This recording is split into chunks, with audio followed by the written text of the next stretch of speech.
Hey everyone, welcome back. Quick thanks to the patrons who keep this channel alive.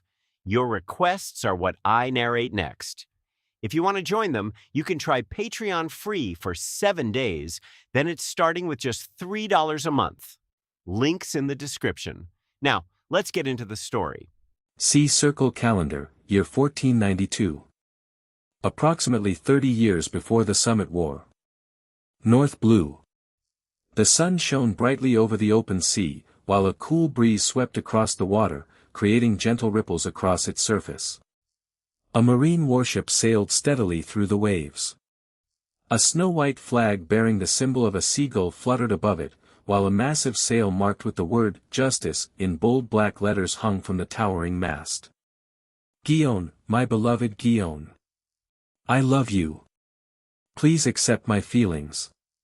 On the deck of the warship, a rather scruffy-looking Marine major dropped to one knee after performing an unnecessarily dramatic sliding entrance. He held a bouquet of bright red roses in both hands and stared eagerly at the beautiful woman standing before him. The woman was tall, with long, wavy black hair. She wore the white justice coat of a Marine headquarters major over a pink sleeveless shirt. A pair of short pants revealed her long, fair, well-shaped legs. Major Kaji is so brave. Do your best, Major Kaji. Don't give up. The surrounding Marines erupted into excited cheers as Kaji publicly declared his love. Some scattered confetti across the deck. Others blew trumpets or fired ceremonial salutes. A few Marines even raised a large banner that read, Major Kaji's 38th Confession. Encouraged by the enthusiasm of his subordinates, Kaji suddenly became filled with overwhelming confidence. He raised the roses higher, shook his greasy hair in what he believed was a charming manner, and displayed the most handsome expression he could manage. Guion, accept my love. There is no man in this world better than me. Guion remained silent. The corner of her mouth twitched slightly before she answered in a calm voice. Kaji, you are a good person, but we are not suitable for each other. The entire deck instantly fell silent. The trumpets stopped. The cheering disappeared. Even the ceremonial gunfire came to an abrupt halt. Every Marine stared sympathetically at Kaji, who remained kneeling with the bouquet in his hands. For some reason, his lonely back seemed especially miserable. Several Marines felt their noses sting with emotion. Major Kaji is so pitiful. He has already confessed so many times. Why must fate treat him so cruelly? They slowly approached him, preparing to offer words of comfort. However, before anyone could speak, Kaji suddenly turned around. 2 streams of tears ran down his face. Did you hear that? He bit his lower lip, his eyes overflowing with emotion. Yes, Major Kaji. We heard everything. You don't need to feel discouraged. That's right. A true man must remain strong. The Marines tried their best to comfort him. Guion finally called me a good person. Kaji suddenly leaped to his feet. His tear-filled eyes shone with dazzling light, and his face turned red with excitement. She finally acknowledged me. Do you understand what this means? He clenched the roses tightly. It means that as long as I continue confessing, she might agree to date me next time. The Marines fell silent once again. Was that really a compliment? Doesn't "you are a good person" usually mean complete rejection? They exchanged awkward glances, their expressions stiff. After a moment, they forced smiles onto their faces and nodded. Yes, yes. That must be it. You are absolutely right. I knew it. Kaji cheered and raised both fists triumphantly. She is only testing my patience. Guion, I finally understand your good intentions. He turned toward her with a delighted smile. But you don't need to test me. We have known each other for so long. Don't you already understand how deeply I feel about you? He puckered his lips and leaned toward her. Come on, give me a kiss. Boom. In the next instant, Kaji shot backward like a cannonball. He slammed into the mast before slowly sliding down like a piece of mud. 2 streams of bright red blood poured from his nostrils, and his body twitched occasionally. The surrounding Marines appeared completely accustomed to this sight. Without saying a word, they put away the various rescue tools they had already prepared and calmly returned to their duties. After the farce finally ended, Guillaume rubbed her temples and sighed helplessly. She reopened the military document in her hand. Inside was the file of a Marine officer. Name, Rogers Darren. Age, 19. Place of origin, North Blue. Background, orphan. Position, Commander of North Blue Branch 312. Rank, Marine Headquarters Colonel. Ability, suspected devil fruit ability involving metal manipulation. Specific details unknown. Evaluation, highly ambitious, direct, decisive, and ruthless in his methods. Possesses considerable influence throughout North Blue. Displays extraordinary potential and may be considered for the Marine Officer Training Camp. Special note, serious concerns regarding his private lifestyle. Below the evaluation was a long list of achievements involving the destruction and capture of pirate crews. The file also contained a photograph provided by the Marine Photography Department. Guillaume casually examined it, her dark eyes flickering slightly. The young man in the photograph had black hair, dark eyes, and sharply defined facial features. His gaze was deep and intense, while his entire presence carried a wild, unruly confidence. This guy is rather handsome. Kaji suddenly leaned closer, his face bruised and swollen, with 2 pieces of tissue stuffed into his bleeding nostrils. He is almost handsome enough to rival me. Guillaume glanced at him. She resisted the urge to beat the shameless man again. So this Darren is the person we have been sent to investigate? Kaji asked. That's right. Guillaume's expression became serious. Darren is responsible for many of the recent changes in North Blue. His influence is so great that he is practically the local emperor of the region. She looked down at the file again. Secret intelligence also suggests that he has private dealings with underground organizations, mafia groups, and several North Blue kingdoms. Kaji narrowed his eyes slightly. Guillaume continued in a calm voice. According to Vice Admiral Tsuru, Darren is an extremely capable man. She paused. And a very dangerous one. Darren woke up from a big soft bed. The high bridge of his nose, his eyes as deep as stars, his sword-like eyebrows, and his short black hair set off his unruly temperament. He slowly stood up from the bed. His naked upper body was covered with all kinds of hideous scars, and his thick muscle lines gave him a bit of wildness. Always handsome. Master Darren, are you awake? A tingling, soft sound came from under the soft quilt. A tender and mature face poked out from under the quilt, and the graceful body outlined by the curves under the quilt was a description that could not pass the test. The woman's moist eyes looked charmingly at the tall man standing in front of the floor-to-ceiling glass, her expression filled with the satisfaction of being conquered. She had never seen such a perfect man, wild, domineering and unruly. Although last night was her first time because her husband liked the same S**X, the man in front of her gave her unimaginable pleasure. Darren came to the window sill, picked up a fine cigar from the crystal coffee table, lit it, took a deep breath, and said with a smile. Well, go ahead and sleep, honey.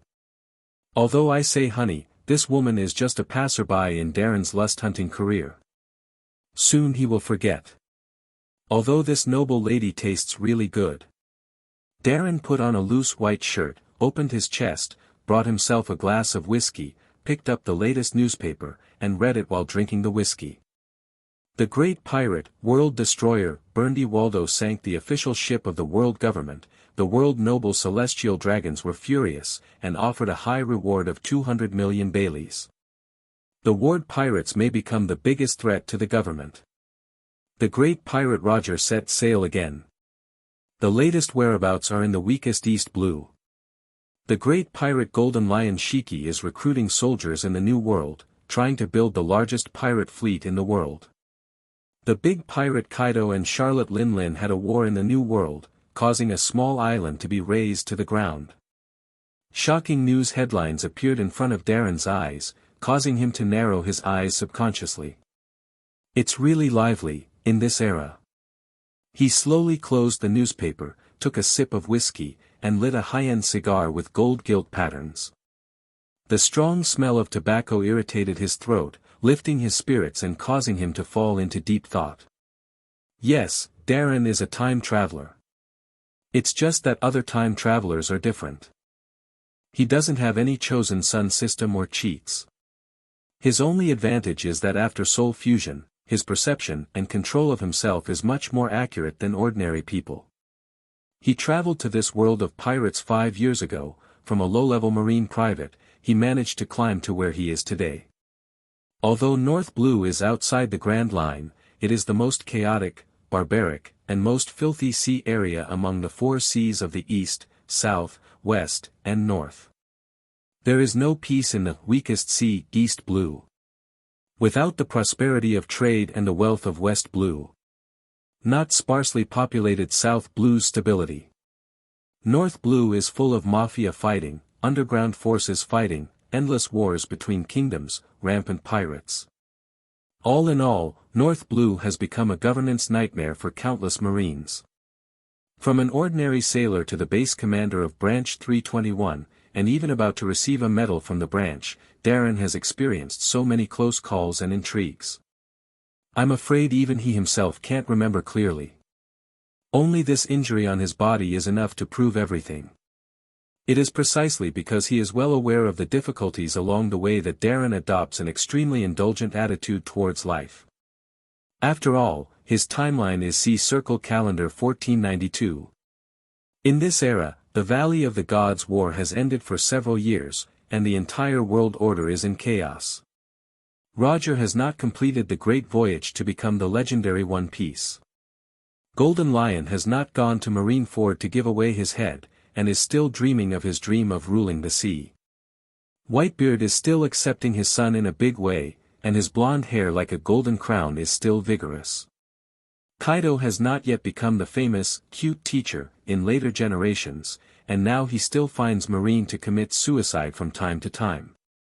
Charlotte Lin Lin has not yet become a steel balloon like a mountain of meat like, Big Mom.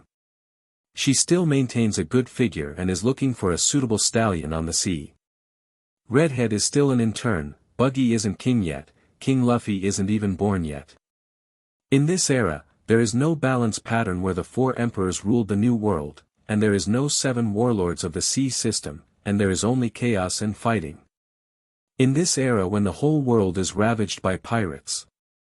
In this era of big pirates and big heroes running around the world. Even Marine, which is regarded as the most obscene and well-developed profession by countless senior traversers, is a profession with its head pinned to its waistband. Darren himself couldn't tell when he would die in a fight, so of course he had to live a better life. After finally traveling through time, he naturally wants to live happily. Even if you are a Marine, you can't be a bitter Marine. Drink the best wine, smoke the strongest cigarettes, and sleep with the most beautiful women. This is his code of life. Regardless of depravity or corruption, these so-called reputations are actually not important at all.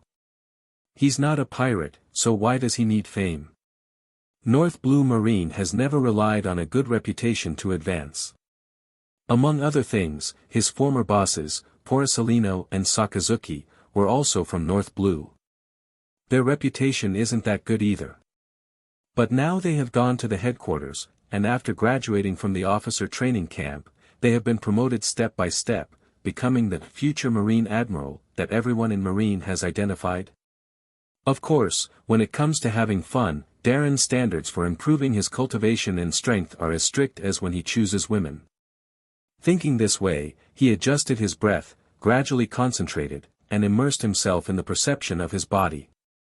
The fusion of souls caused by time travel produced some kind of magical talent, allowing him to perceive himself to a degree of accuracy that ordinary people could not imagine. In order to facilitate analysis and recording, after years of exploration, he succeeded in roughly conceptualizing this feeling, using numbers as a unit of measurement, and comparing it to the Sengoku Admiral he had seen before, and made a personal attribute table. This seems unreasonable, but even something as outrageous as time travel has happened, so it's acceptable. Physique, 58.103.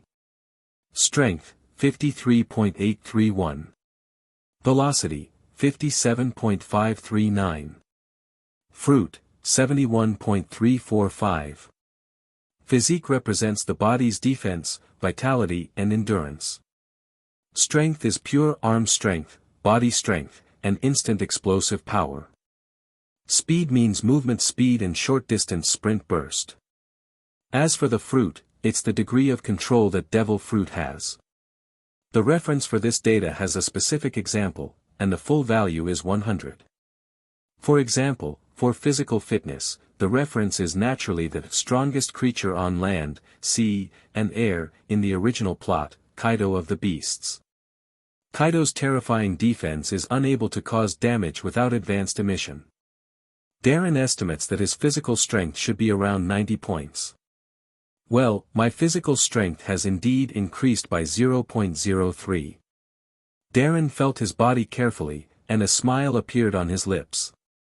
An accidental discovery by myself was finally confirmed. After a 2-hour conquest last night, I woke up refreshed today and my body has indeed become stronger. It makes sense. According to the physiological knowledge learned before traveling, moderate exercise can increase the body's testosterone level, male hormone, and release a large amount of dopamine, which can promote muscle growth. 0.03 may not seem like much, but if the water flows slowly, mosquitoes, no matter how small they are still flesh. Yes, this is how Darren has been working hard over the past few years to find out how to use his talent. Through precise perception of the body and feedback as accurate as data, he can find the most suitable way of practice for his own growth, thereby continuously improving his strength. Just then. Swish. The door to the room was suddenly cut open by a sharp sword light. A tall figure with long black hair walked in with a cold and angry expression. Colonel Darren, as the incoming North Blue Admiral, you actually did such a ridiculous thing in Marine Base. It's too much. Guillaume, who was holding a famous golden sword, glanced at the woman hiding under the quilt on the bed, huddled in fear. His eyes almost burst out with fire, and he said something that made Kaki behind him stunned. This is the governor's wife of the Kingdom of Yadis. Let me remind you, because this book spans a long time, from Roger's era to the Summit War, and the timeline at the beginning is too early, so many characters are still very young. They haven't had much experience yet, they are still quite immature, and their ideas and concepts have not formed the impression we have in the original work. In this book, everyone will see Dorag in his youth, Guillaume who insists on purity of justice, Kaji who is ignorant, Akiji who still insists on burning justice, and ambitious people. Old Shah. But please believe in my ability to shape each character well, and as time goes by, they will gradually grow and get closer and closer to the original plot. This is the governor's wife of the Kingdom of Yadis. After the words fell, Guillaume seemed to feel ashamed, and an angry blush stained her face. Darren, AB**************************************************************************************************************************************************************************************************************************************************************************** thing in Marine Base. This is simply unacceptable and unacceptable to Guillaume, who grew up in the headquarters and received the education of pure justice from Tsuru's staff. Not to mention, she came from the headquarters this time, and she also had the responsibility of review and supervision. If this kind of thing gets out, what a bad impact it will have on Marine's reputation. Darren, what a disgrace to justice. Unexpectedly, the instigator, Darren, looked like he was okay, with a charming smile on his face, and slowly stood up. Oh, it turns out that it's Major Guillaume and Major Cake who came all the way from Marineford. It's really hard work. With a cigar in his mouth, he extended his hand generously. Welcome to the North Blue 321 branch. Guillaume looked at him coldly, not intending to shake hands. Darren shrugged nonchalantly, took out a cigar and handed it to Jiaji, who was thinking about it next to him. "Major Jiaji, I've heard of you for a long time." Jiaji's eyes lit up when he saw the cigar handed over by Darren. The cigars are branded with bronzing lines, which clearly come from West Blue, high-end cigars exclusively for nobles. He subconsciously wanted to take it, but seeing Guillaume's fire-breathing eyes, he immediately withdrew his hand embarrassingly. "Hey, Darren, is this woman really the wife of the governor of the Kingdom of Yadis?" Cake lowered his voice and asked secretly. Darren laughed and said nothing. Jiaji gasped suddenly. "Brute!" He cursed secretly in his heart. He had seen Madame Margaret's appearance, mature and charming, with a lingering charm, and she was so cheap for this guy. How can it be repaired? He is obviously more handsome, so why not have such luck? Most importantly, that is the governor's wife. This identity, thinking about it is exciting, ahem. Jia Ji couldn't help but gritted his teeth and said. "Colonel Darren, it's not good for you to do this." The tone sounded a little sour. Guillaume turned around and glared at Cake, then turned around and bowed deeply to the governor's wife who was hiding under the blanket to apologize. "I'm sorry, Mrs. Marjorie, this is our Marine's negligence. This time, I am a member of the inspection team from Naval Headquarters, Major Guillaume. Please rest assured that we will thoroughly investigate Colonel Darren's evil deeds and severely punish him." While speaking, Guillaume secretly swore in his heart that he must report this matter to the headquarters, and there must be no such black sheep as Darren in Marine. At this time, Madame Marjorie carefully poked her head out of the bed, glanced at Darren who was standing there smoking a cigar, a shyness flashed in her coquettish eyes, and said softly. "That, Major Guillaume, I actually volunteered. My concubine likes Colonel Darren very much." Guillaume froze for a moment. Jiaji was dumbfounded. They originally thought that Darren was using his strength or power to coerce Madame Margaret into submission. "But I didn't expect. This was voluntary. Etc." They thought of the official ship docked in the port. This, is it home delivery? Okay, 2 guests from the headquarters, let's not hinder this beautiful lady from resting. Darren smiled now. He casually put on a brand new military uniform and a large cloak, and raised his head to signal the direction outside the door. "Let's go to the office to discuss business, this way please." Branch 321, Base Chief's Office. A huge plaque hangs on the gray and white wall, and the 2 big characters of Justice are outlined on the plaque. Darren sat unceremoniously on the main seat, lit a cigar, and said. "Major Guillaume, Major Cake, please give me some good news. Have you received my commission?" While speaking, he seemed to casually look at the 2 people in front of him. This is the first time he saw these 2 future admiral alternates after crossing. Guillaume is tall and slender, with a pair of long legs, white and slender, without excess fat. Her long black hair was tied up into a high ponytail, paired with a wide marine cloak. Her eyes were black and bright, and she looked heroic. The beauty mole on the corner of her mouth added a bit of charm to her. It's just different from the impression in the animation. At this time, Guillaume is only about 18 or 19 years old.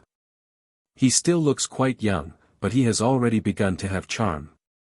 As for the gauge next to it, well, pretty scribbled. With a cigarette in his mouth, he stood there with his hands in his pockets, his eyes wandering from time to glance at the cigars on the table, no matter how wretched he looked. Obviously only about 20 years old, but there is a kind of vicissitudes that can only be seen at 40 years old, and he looks a little anxious. They are all young officers from 2nd generation. Darren felt a little emotional. Plus, it's okay, his background is fairly approachable. Guillaume is a veritable 2nd generation. Not to mention the amazing talent, but the background is ridiculously high. Vice Admiral, Naval Headquarters Chief Staff Officer, regards her as her own sister, and Sengoku Admiral takes good care of her. It can be said that she is the chosen child who was spoiled and raised by Marines' big bosses. Even the strongest Marine and hero Garp are called Little Garp in her mouth. This kind of treatment is really excessive. Compare people to each other, compare to dead people. He climbed from the bottom to the rank of colonel with great difficulty, and Guillaume started out as a major when he first went to sea to perform a mission. Not to mention that everyone can tell at a glance that Guillaume and Cake came to North Blue this time, seemingly to perform a mission, but in fact they came to gild. When their missions expire in a few months, they return to their headquarters. With their full resumes, the two of them can directly enter Zephyr's officer training camp. They only need to wait until graduation to enter Marines' core decision-making level. It's really enviable. However, it is obvious that Guillaume and Cake at this time are still quite young, with a kind of pride and innocence unique to young people. It's quite normal. After hearing Darren's words, Guillaume, who was still angry, snorted and took out a letter of appointment. Congratulations, Colonel Darren. From this moment on, you are the top officer in charge of the entire North Blue Marine military affairs. Darren took the letter of appointment and looked at it. Power of attorney. From now on, Rogers Darren, the base commander of the North Blue 321 branch and the headquarters colonel, is the North Blue Admiral. He smiled with satisfaction. The position of Admiral is only established in the 4 sea areas outside the Grand Line. It is a specific position with the rank of Colonel. The admirals of the 4 seas in the east, south, west and north have the highest command authority over all marine bases and justice forces within their respective jurisdictions. They are directly responsible to Marineford, the headquarters, and are the most powerful figures in the 4 seas. Although there is no such letter of appointment, it will not have a significant impact on his power. After all, the entire North Blue Marine is already under his control. But besides Garp, who would think that his position is too high? Besides, with the title and position of North Blue Admiral, I can do some things more conveniently. That guy Sakazuki still keeps his promise. Darren murmured to himself. Sorry to bother you too. He raised his head and smiled heartily. I wonder how long you two will stay at North Blue. Guillaume said calmly. It can range from half a year to 3 months, depending on the review time. Colonel Darren, for the sake of confidentiality, during this review process, the identities of myself and the members of the review team of Major Giaggi will be kept secret throughout the entire process. We will all be identified as your adjutant. Darren smiled. No problem, Guillaume. Please give me your advice in the future. The Marine Military Academy in this timeline is not as large as in later generations. It takes the form of a training camp and selects elites from the Grand Line and branches all over the world for training instead of starting directly from recruits. Therefore, the selection criteria for officer training camps are very strict, and the review system came into being. As long as he passes the review, he will pass the selection and go to the headquarters to join the officer training camp. He will be trained by the former Marine Admiral Black Arm Zephyr, learn Marine 6 styles, and even hockey, and become a real strong man. Finally, you can rely on this layer of resume to accumulate enough political resources to soar in the Marine system.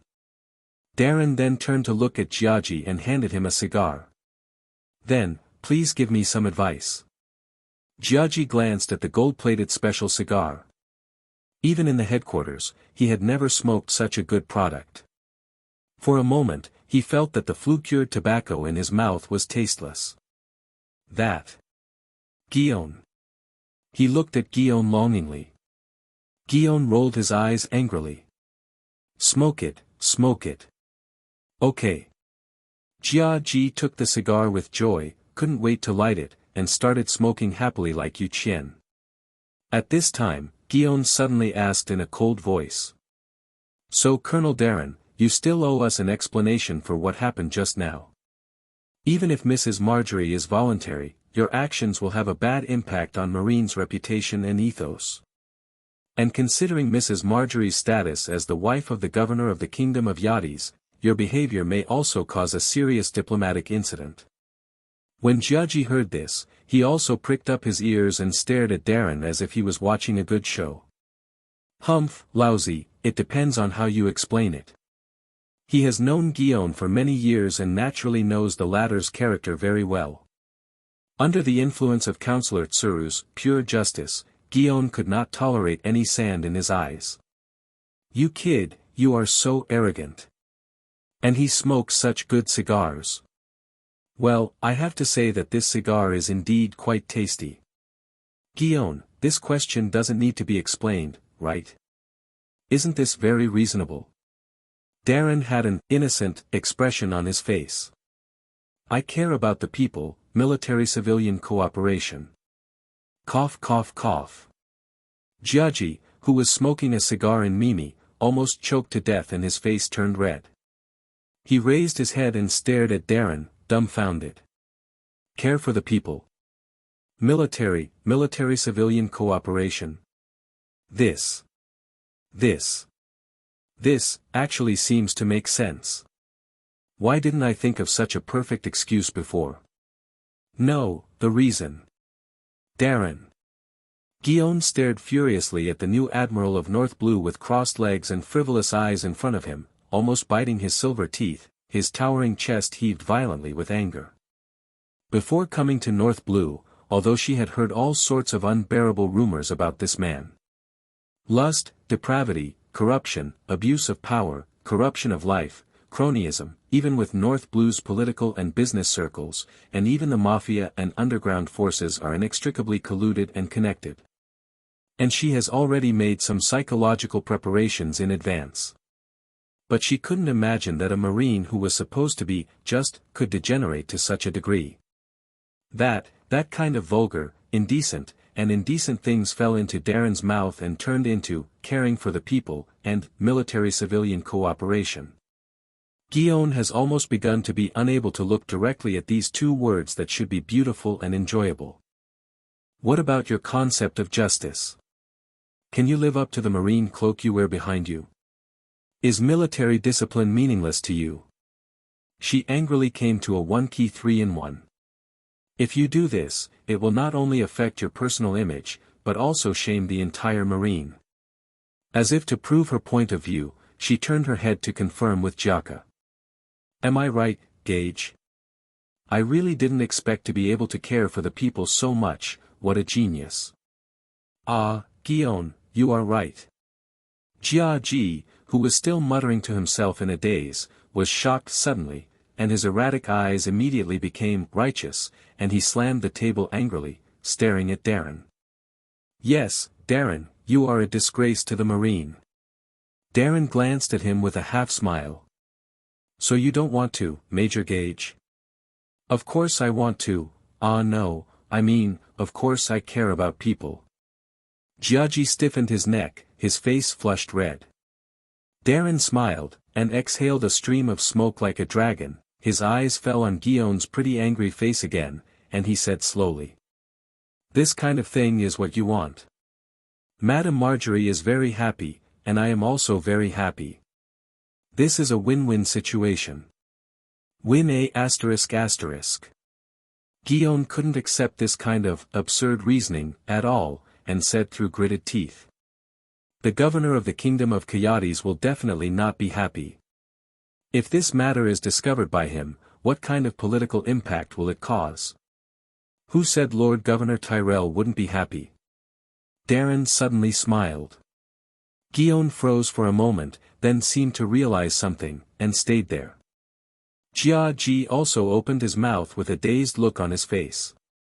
An unbelievable thought surged in their hearts at the same time.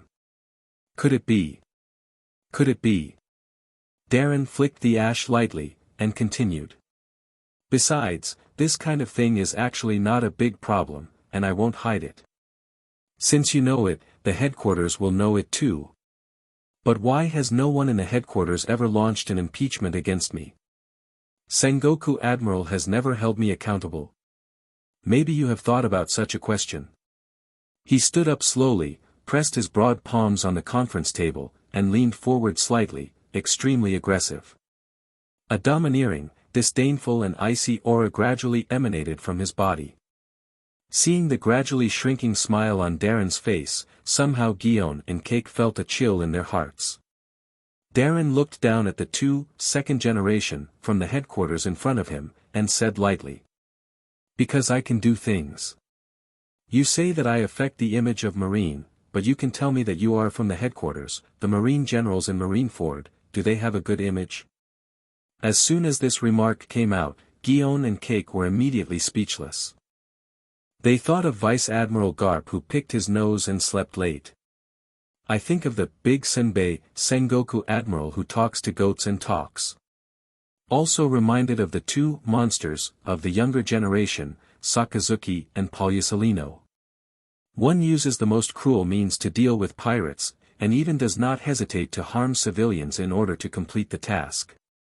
I've been in a strange mood all day long, and I always say, it's scary when I see everything.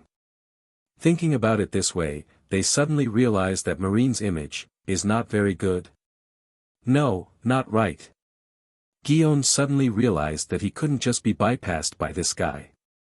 But just as she was about to speak, Darren interrupted with a wave of his hand. That's it, you two. My training time is up. If you two are interested, you can follow me. I'll wait for you on the school grounds. If the two of you have any opinions on my way of doing things, I'd be more than happy to discuss it with the two elites from the headquarters. He snuffed out the cigar, then tossed a fresh box of cigars to Gake, and strode out of the base chief's office. There was a pause in Darren's footsteps as he stepped out of the office door. Oh, by the way, there is one more thing I forgot to say.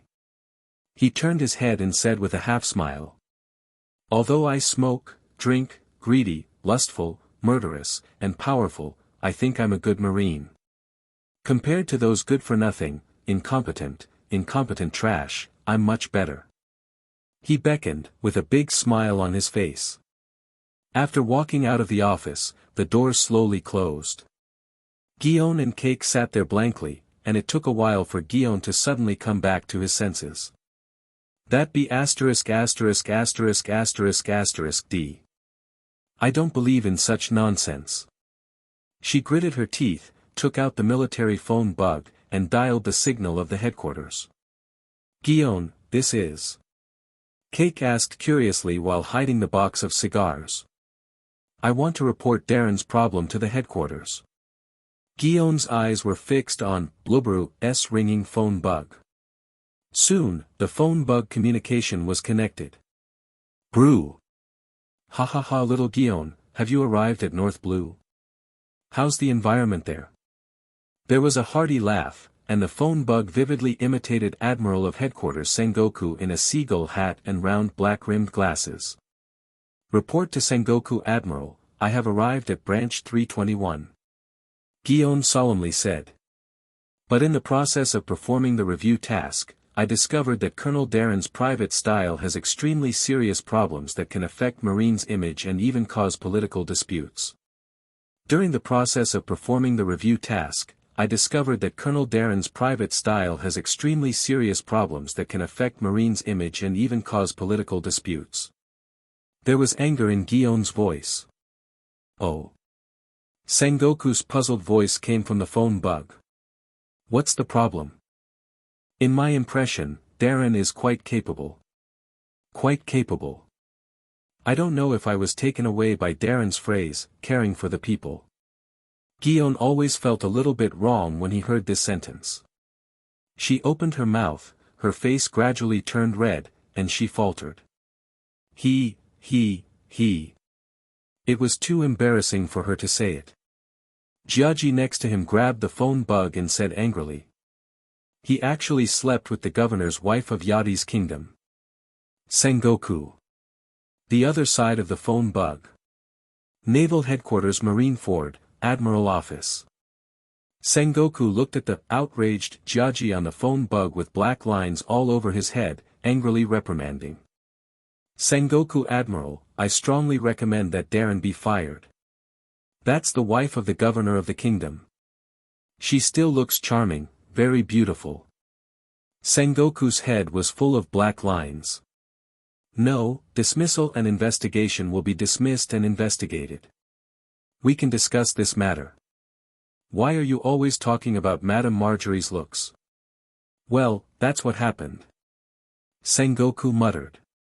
Hearing Sengoku Admiral's reply, Gion and Cake were stunned at the same time. What the hell is, That's it. Sengoku Admiral, your attitude. Gion was a little dissatisfied. Sengoku scratched his head and said. Gion, there are some things you don't know. Darren does have a lot of problems. This old man and your elder sister he are very clear about this. The problem you mentioned, is actually not the first time. Sister he sighed, the Marine Administrative and Review Department, has piled up mountains of complaints and reports about Darren. Similar things, as far as the old man knows, there are probably hundreds if not thousands. Hearing this sentence, Jia Ji was stunned and trembling all over. Not 1,000, but hundreds. That is to say, that B************************** D. Darren cared for hundreds of noble ladies and ladies like Marjorie. Military-civilian cooperation hundreds of times. What a beast. He smoked heavily on his cigarette. Gion couldn't believe it.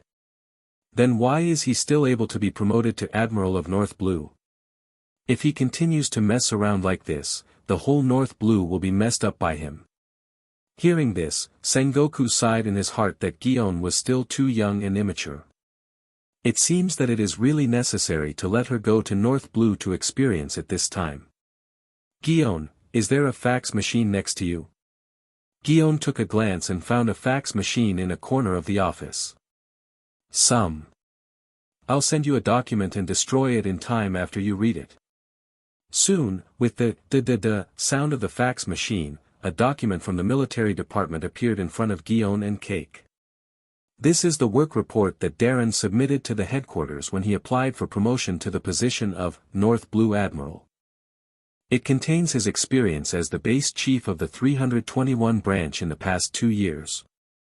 Gion and Cake looked at each other, then opened the work report and quickly flipped through it.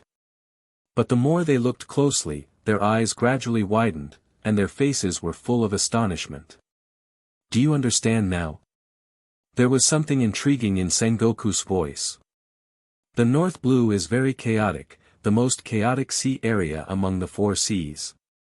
This area has a deep-rooted mafia history and a high crime rate. Many smuggling and black market trade routes that run through the Grand Line have important strongholds and residences here. Among the countries in North Blue, wars continue all year round, and the Germa 66 led by the Evil Army always wants to dominate North Blue and restore the glory of the Germa Kingdom. But take a closer look at this work report. During Darren's tenure, the crime rate and the number of pirates in the entire North Blue area have been well controlled. The Mafia is at peace with each other, and the war in the kingdom has ceased. The living standards of the people in each kingdom have improved significantly. Improvement. This is the most stable era in the history of Chaos North Blue. Gion was stunned for a moment after hearing this, and subconsciously argued. But Sengoku Admiral, our geniuses, Porcellino Rear Admiral and Sakazuki Rear Admiral, didn't they also work for North Blue? Is it possible that Darren's governance level is better than theirs? She couldn't believe it. Porcellino and Sakazuki are the monsters of this department and have been recognized as the future Marine Admiral. After hearing Gion's words, the corner of Sengoku's mouth twitched, his expression became more depressed, and he sighed. Gion, you still don't know those 2 guys well enough. During Porcellino's tenure at North Blue, he would basically not work unless ordered directly by the headquarters. The pirates were getting more and more rampant. The headquarters couldn't bear it anymore and finally decided to transfer him. What about Sakazuki Rear Admiral? Gion was stunned for a moment, then asked again in disbelief. Sengoku sighed again. Sakazuki, why do you think he was transferred out of North Blue? That kid ignored the political sensitivities between the kingdoms and the safety of the civilians. He suppressed all pirates with iron-blooded methods and caused extremely serious damage in many towns and countries. In the end, all North Blue countries were unbearable to suffer. More than 10 franchise countries expressed dissatisfaction with him and jointly put pressure on the headquarters. The headquarters had no choice but to transfer him from North Blue. Gion. Addition. Sengoku pinched his forehead and said with another headache. All in all, because of the special situation in North Blue, only Darren can master the balance well. Unlike the two of you who grew up comfortably in Marineford, Darren is an out-and-out North Blue man. He has climbed from the lowest level of a private to his current position step by step. He must have his merits. He has outstanding military exploits and outstanding strength, and he is vigorous and decisive in his actions without losing his tact. In North Blue, both black and white can mix well. And do you know? As for his application for promotion to North Blue Admiral this time, both Sakazuki and Porcelino expressed support. Darren has been recognized by those two guys. This is enough to prove his ability and means. Speaking of this, Sengoku's words became more serious, as if the elders were taking care of the younger ones. You two, especially you Gion, grew up in the headquarters, and your understanding of justice and marine is still limited to a very shallow level. Actually, this time I and Xiaohe asked you to go to North Blue with the intention of letting you increase your knowledge and study hard. This kid Darren is very cunning and smart. You can learn much more by following him than staying at the headquarters. The phone bug communication was cut off. In the huge base chief's office, only the young Gion and Cake were left staring at each other, speechless for a long time. They had grown up in the headquarters, received countless favors, and accepted the most orthodox concepts of justice. They could never have imagined that a corrupt and depraved marine like Darren could receive such a high evaluation from their respected Sengoku Admiral. What they couldn't believe even more was that Sakazuki and Porcelino, two monsters, with extraordinary talents and high vision, both unanimously agreed with Darren's strength and methods. You must know that the two people's personalities, ways of doing things, and personal philosophies have extremely obvious and even conflicting differences. It can be said that they are completely different from each other. How is this possible? Gion sat there with some blank eyes, muttering to himself. What happened after she came to North Blue had a huge impact on her pure and young heart. Click. At this time, the sound of a lighter being lit interrupted her thoughts. What are you doing? You're still smoking his cigars. Gion turned his head and saw Cake next to him was lighting a cigar with a lighter. He was furious. Cake shivered for a moment, seeing Gion's frost-covered face. He said in a trembling voice. That Sengoku Admiral told us to learn from Darren. Gion. Sengoku Admiral asked you to learn from him. Is it to let you learn his bad habit of smoking, drinking and picking up girls? Gion sullenly said, his teeth itching with anger. Jia Ji hurriedly put away the cigar, but muttered in a low voice. I think these are pretty good. Smoking, drinking, picking up girls can also be a good marine. What did you say? I said Gion, you are right. No, I can't accept it. Gion suddenly stood up, a determined light rising again in his autumn-like eyes. She clenched her fists tightly. Justice must be pure and must not harbor dirt. I have to stay and reform this D. Darren. Help him change his ways. We must not allow his depraved and rebellious justice to have a bad impact on North Blue Marine.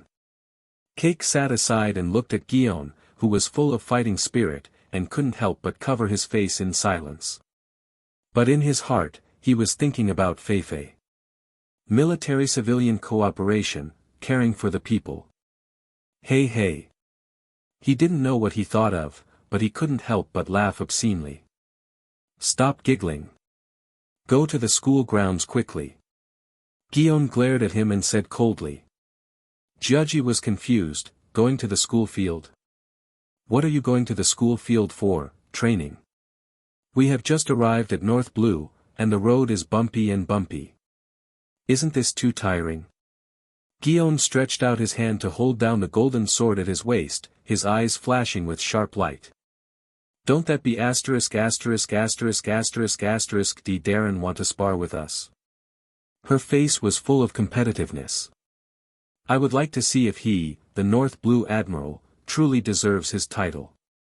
As a genius who is favored by thousands of people in this department, she naturally has her own pride and persistence. Branch 321. School grounds. The sky is bright and the sea breeze is cold. Dust was flying in the empty school grounds.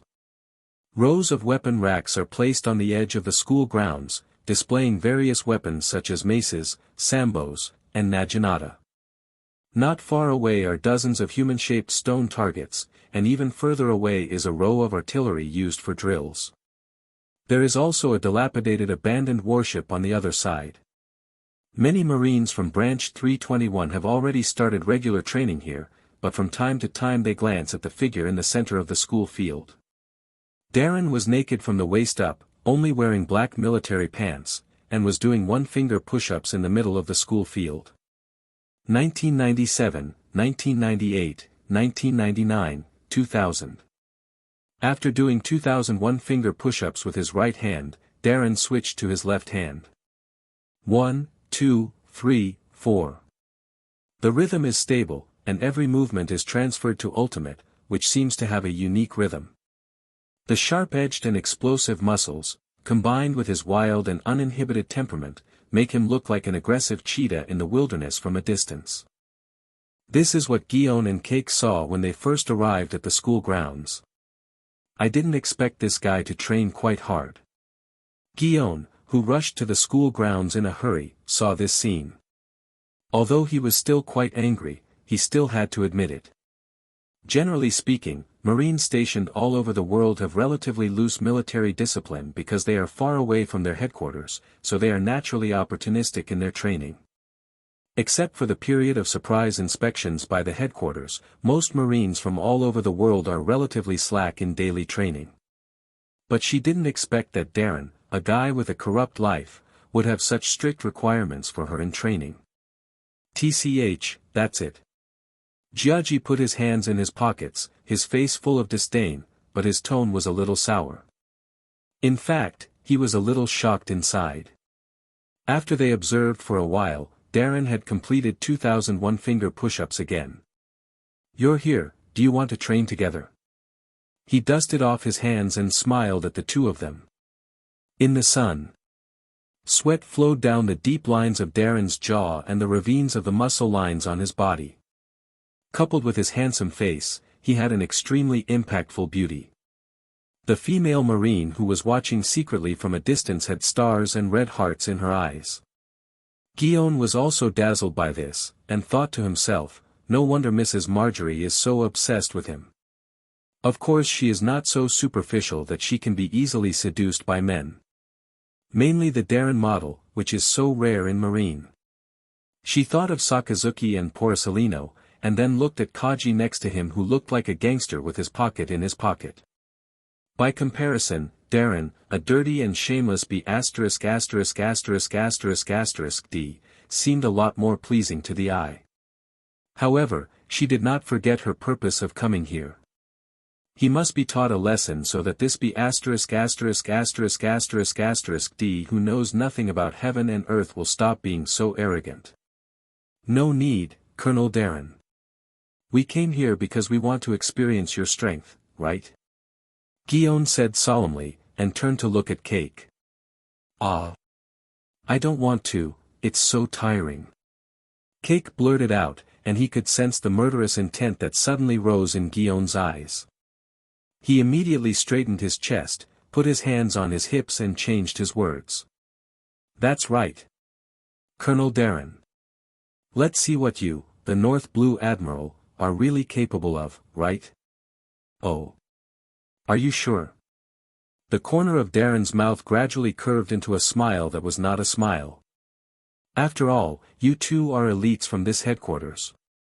If we really start to compete, I have to ask you to show mercy. His eyes flickered. Although Guion and Kaki are still very young and immature at this time, far from the level of admiral candidates in the original work, they are the proud ones who grew up under the leadership of many bosses in the department. Being from North Blue myself, I really want to know how good they are. And most importantly, he was worried that he would not have a chance to find a reason to teach the two examination invigilators who came from the headquarters a lesson. After all, Marine is a violent law enforcement system, and in the final analysis, strength speaks for itself. Only by defeating them can they be made to obey. Otherwise, it won't work if they always find fault with me. Many things will be extremely inconvenient. Don't worry, Colonel Darren. For the sake of the cigar you gave Lousy, I will control the strength. Kaji grinned and rolled his eyes slyly. He suddenly realized, wouldn't this be the best opportunity to beat this guy up? Guion slowly pulled out the famous sword from his waist, his expression sullen and cold. Since it doesn't make sense, she has to use her strength to convince this lustful, depraved be ***************************** D. The three of them each have their own secrets, and Kakuzu showed a sinister smile. On the school field, dust was flying. Darren, Guion, and Cake faced each other from a distance, gradually exuding a menacing aura. The yellow sand rolled up, and the wide cloaks behind Guion and Cake were blown by the cold sea breeze. The Marines at the base of the 321 branch had already heard the news, surrounded the school grounds, and looked forward to the next scene with their eyes wide open. Deputy Chief of the Flying Squirrel, do you think the Chief of Darren will lose? A young sailor asked the Flying Squirrel with his arms folded. The Flying Squirrel in the military cap smiled, but did not answer. Losing is not in that guy's dictionary. A more accurate statement would be to what extent those two, heaven's proud sons, from the headquarters will be abused. So Colonel Darren, who do you want to play with first? Jia Ji was eager to try to speak authentically, and he tossed his not much hair coquettishly while speaking. Noticing that quite a few girls from Base 321 Marine were all looking expectantly in their direction, he felt even more embarrassed. I have received guidance from many masters in the headquarters, and even Sengoku Admiral praised his talent. Among his peers, no one can compare with him except Guion. He could already imagine in his mind that he put Darren down cleanly, and then those girls Marine cast adoring and passionate eyes on him. Thinking of this, Jia Ji couldn't help but let out a smirk. Darren glanced at him and shook his head. No, save some time, let's go together. Cake and Guion were stunned at the same time when they heard the words, and then anger rose in their hearts. This guy has such an arrogant tone. Then don't blame me for being rude. I will show mercy. Jiaji gritted his teeth. Be sure to let the mud legs of North Blue see how powerful their headquarters Marine is. His knees sank slightly, and the muscles all over his body tensed up visibly. Boom! As a pit exploded on the ground under his feet, Jia Ji's body was propelled by astonishing force, and his figure shot out from the spot like a cannonball, rushing towards Darren at an extremely fast speed. It's not Marine 6 styles shaving. Cake and Guion haven't entered the officer training camp yet, and haven't mastered the skills of the Superman 6 styles. It's an explosion of pure speed and power. The Marines of the 321 branch watching the battle on the school field gasped in unison, only to feel a flash in front of their eyes, and Major Jiaji disappeared. In less than a second, he had crossed a distance of more than 10 meters, and in an instant he was in front of Colonel Darren. His muscles exploded, and his fist smashed towards the latter's abdomen like a bamboo shoot. Nothing fancy. No reality. But he used his powerful physique to ultimate. Seeing that Darren was still motionless in front of him, as if he didn't notice his offensive, Jia Ji laughed heartily. He could already imagine the ugly picture of Darren being punched by himself, and then spit on the ground. Let you play handsome. Show off your muscles. Let you sleep Madame Marjorie. Let you be so enthusiastic about caring for the people. Give Lousy a climb. Boom. The punch finally landed, and it hit Darren's well-defined abdominal muscles impartially, causing white waves of air to ripple. But the sly smile on Jiaji's face suddenly froze. It didn't feel right. This punch of mine seemed to hit an iron plate. Don't move. Not far away, Guillaume, who was holding a famous sword and was ready to strike at any time, was also stunned on the spot. Jiaji raised his head in astonishment, and what caught his eyes was Darren's young, slightly helpless face. That, Major Kaji, I appreciate your mercy, but please take this sparring seriously. Darren smiled playfully. The corner of Jiaji's mouth twitched. Kage, what are you doing? Stop playing. Guillaume's face flashed with doubts, and he couldn't help shouting. Addition. He gritted his teeth, took a deep breath, and the muscles in his entire arm stiffened, and he punched Darren again. Boom! Another turbulent wave of air spread out, and the violent wind swept up waves of dust. Branch 321's base chief, Darren, remains, still. Jiaji was stunned again. Is this Iron Body? Although he hasn't learned Marine 6 styles yet, he has never eaten pork and seen pigs running. This technique of resisting attacks makes the body have the hardness of steel, which is clearly the effect of Iron Body in Marine 6 styles. The principle of Iron Body is to accelerate blood flow and make muscle movement faster. But what is incredible is that Darren in front of him obviously doesn't have the feeling of surging strength when he casts Iron Body. I said, Major Cake, you really don't need to be merciful, I really want to see your strength. Darren's voice sounded slowly again at this time. Jiaji, what are you doing? I told you to go all out. Guillaume said angrily. Jiaji's expression was almost like crying, and he said in his heart that I didn't let the water go. He gritted his teeth and swung his arms wildly at Darren. Bang bang bang. The stormy fists turned into countless fist shadows, covering Colonel Marine. The fist, which was powerful enough to easily crush the rock wall, landed on Darren's chest, abdomen, legs, and even his head, but failed to make the latter take even half a step back. It doesn't work at all. The figure of Colonel Marine stood there motionless, like a tough reef in a storm. Doesn't work. How can this be? Jiaji stared blankly at Darren's nonchalant expression and the faint smile in his eyes, and an unbelievable thought suddenly popped up in his heart. Could it be? At this moment, he saw Darren in front of him suddenly grinning at him. Have you played enough? If you have played enough, it will be my turn. Jiaji was taken aback for a moment, only to feel a bone-piercing chill gushing out from the soles of his feet, rushing straight to his forehead along his spine.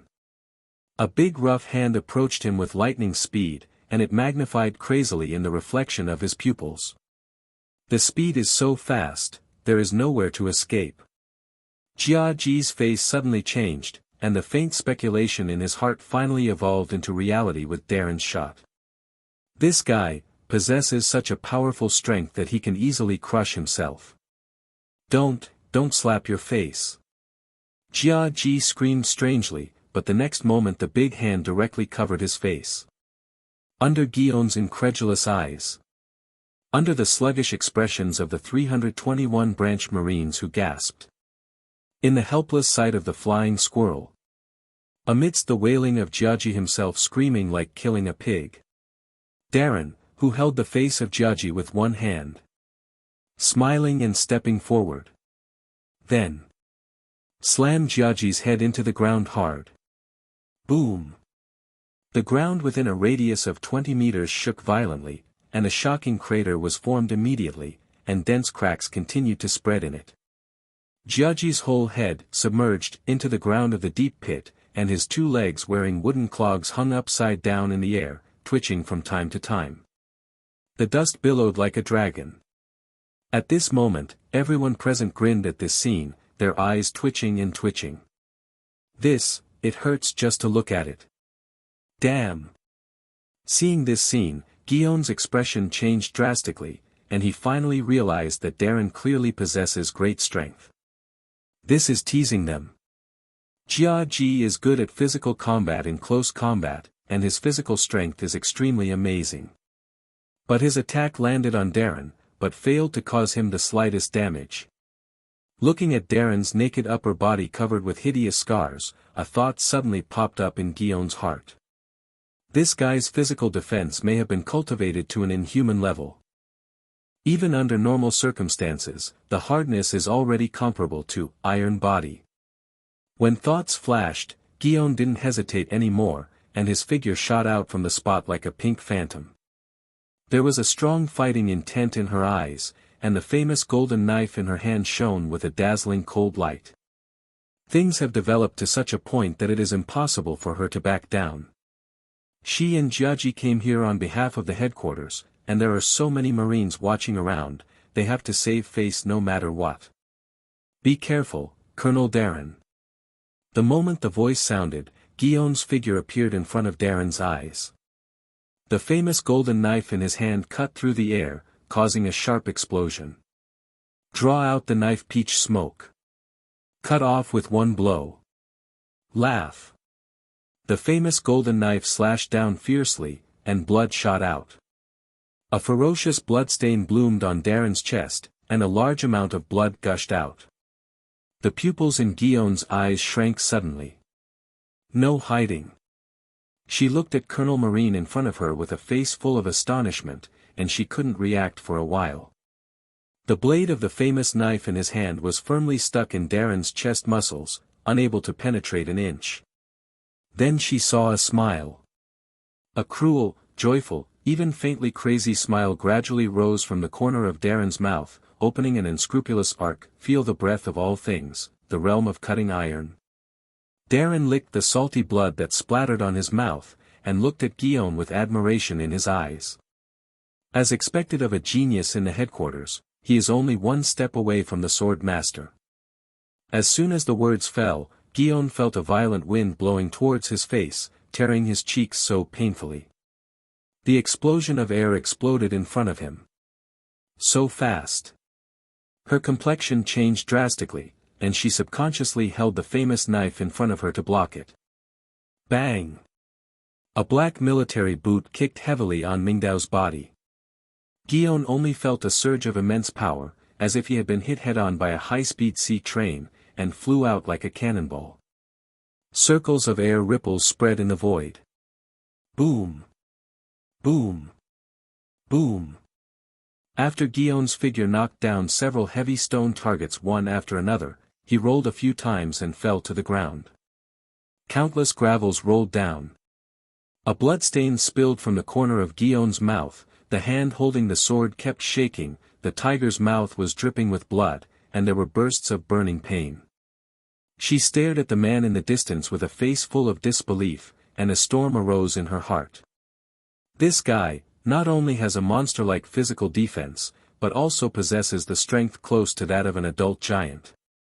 Ah! Damn it! Darren, you be ********D. How dare you slap Lousy in the face? At this time, an angry howl suddenly sounded. Lousy lives on his face. Jia Ji, whose face was swollen like a pig's head, struggled to pull his head out of the pit, panting, and his eyes were stained red at some point. His momentum suddenly changed, like a ferocious beast waking up from a deep sleep. To force Lousy to use such strength, you are proud of yourself. With a hunched body, Jiaji staggered and gradually stood firm. The military uniform on his body suddenly swelled up, and the muscles on his shriveled body bulged and swelled like volcanic rocks, with a hideous expression. Crackling. With the explosion of strength on his body, tiny cracks appeared on the ground under his feet under the pressure of powerful air waves. Such a terrifying scene made the Marines watching the battle change their expressions slightly. What a powerful physique. There is such power in the body. Is this the genius of the headquarters? They were horrified to see Major Cake from the headquarters, striding towards Darren, his aura reaching ultimate. The speed increased again and again, and it was twice as fierce and fast as the previous shot. Like a meteorite, it flew sideways towards the head of Darren's base. then boom! And was blasted back at a faster speed. Scarlet blood spurted from his mouth, and the military uniform was torn to pieces by the violent force in an instant. After rolling on the ground more than a dozen times, Jiaji curled up like a cooked shrimp. Gake opened his mouth wide, like a fish deprived of oxygen, and his bloodshot eyeballs protruded from their sockets due to pain. Vomit. He vomited out a puddle of sour liquid, filling the air with the smell of nausea. Quiet. The entire school ground fell into a deathly silence. Under everyone's shocking gaze, the new North Blue Admiral walked towards Guillaume and Cake slowly step by step. The tall body cast a shadow under the scorching sun, covering the two of them. Darren looked down at the two examiners sent by the headquarters to stare at him condescendingly, with a sunny smile on his face. The two really deserve to be the masters of this department. He winked. Please teach me more in the future. Damn. Darren, you be asterisk asterisk asterisk asterisk asterisk D, how could you be so strong? At this time, Jiaji, who had finished retching, raised his head out of breath, his eyes were bloodshot, and stared at Darren. Hearing Jiaji's words, Darren seemed to think of something interesting, with a smile on his face. Compared to real monsters, I'm really not that strong. He smiled and immediately looked down at the scar on his chest. Well, the bleeding has stopped and it feels like a scab is about to form. Okay, it's very interesting to discuss with the two of you. He turned around and walked towards the distance of the school field. The warm-up is over, I have to start the formal training now. Gake and Guillaume. They were dumbfounded. The fight just now turned out to be just a warm-up for you. You were also beheaded. The bleeding doesn't stop. Oh, it's almost scabbed over, that's fine. The two of them looked at each other, and the shock in their hearts was beyond words. Rumble. Just as Cake and Guillaume were feeling overwhelmed, heart-throbbing sounds suddenly came from beneath their feet. On the ground of the schoolyard, dust and gravel were constantly beating. They seemed to notice something and looked up. The scene that caught their eyes made their brains go blank. 100 meters away. The man who crushed the two of them with his incomparable arrogance just now was holding a huge black iron chain. Rust Madara's black iron chain is about 10 meters long, extending all the way, and the tail is linked to the abandoned warship outside the school grounds. I saw that as the muscles on his body bulged like hard volcanic rocks. Darren held the huge chain in both hands. It was actually dragging the 6-meter-high medium-sized warship. Slow down. Step. Step. Every step you take. Darren's military boots made a shallow hole in the ground of the school field. And as he went forward, the huge warship being towed, it rubbed a deep groove with the ground of the school ground, causing waves of earthquakes. Looking in the distance from the direction of Guillaume and Cake, the seemingly insignificant Colonel Marine, towing the warship of astonishing size, under the blazing sun, formed a very impactful visual picture. Guillaume and Cake were dumbfounded and opened their mouths, but they couldn't say a word. You guys just came to North Blue, so many things are not clear. At this time, the flying squirrel came to the side of Cake and Guillaume. He looked at Colonel Marine, who was struggling to drag the warship forward in the distance, and there was no concealment of admiration in his eyes. Colonel Darren was Sakazuki Rear Admiral's adjutant before he was transferred from North Blue to headquarters. Colonel Darren's dense scars, most of them were caused by sparring with Sakazuki Rear Admiral. As soon as these words came out, Guillaume and Cake gasped in unison.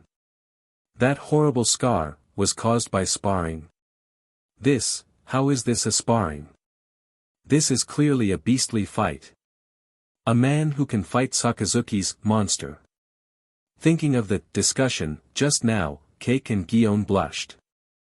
I'm afraid they tried their best just now. In the eyes of that lunatic Darren, it's like playing a house. Another monster. Jiaji swallowed a mouthful of saliva with a grunt, and said dryly. North Blue produces monsters. This saying has been widely circulated in Naval Headquarters Marineford in the past 2 years. Because of the most chaotic sea area among the 4 seas, 2 perverts with different personalities but equally terrifying came out. Sakazuki, Pagliusolino. It took them less than half a year to graduate from the officer training camp, rising with amazing talent and unstoppable attitude, and was personally recognized by Zephyr Admiral as the title of Monster.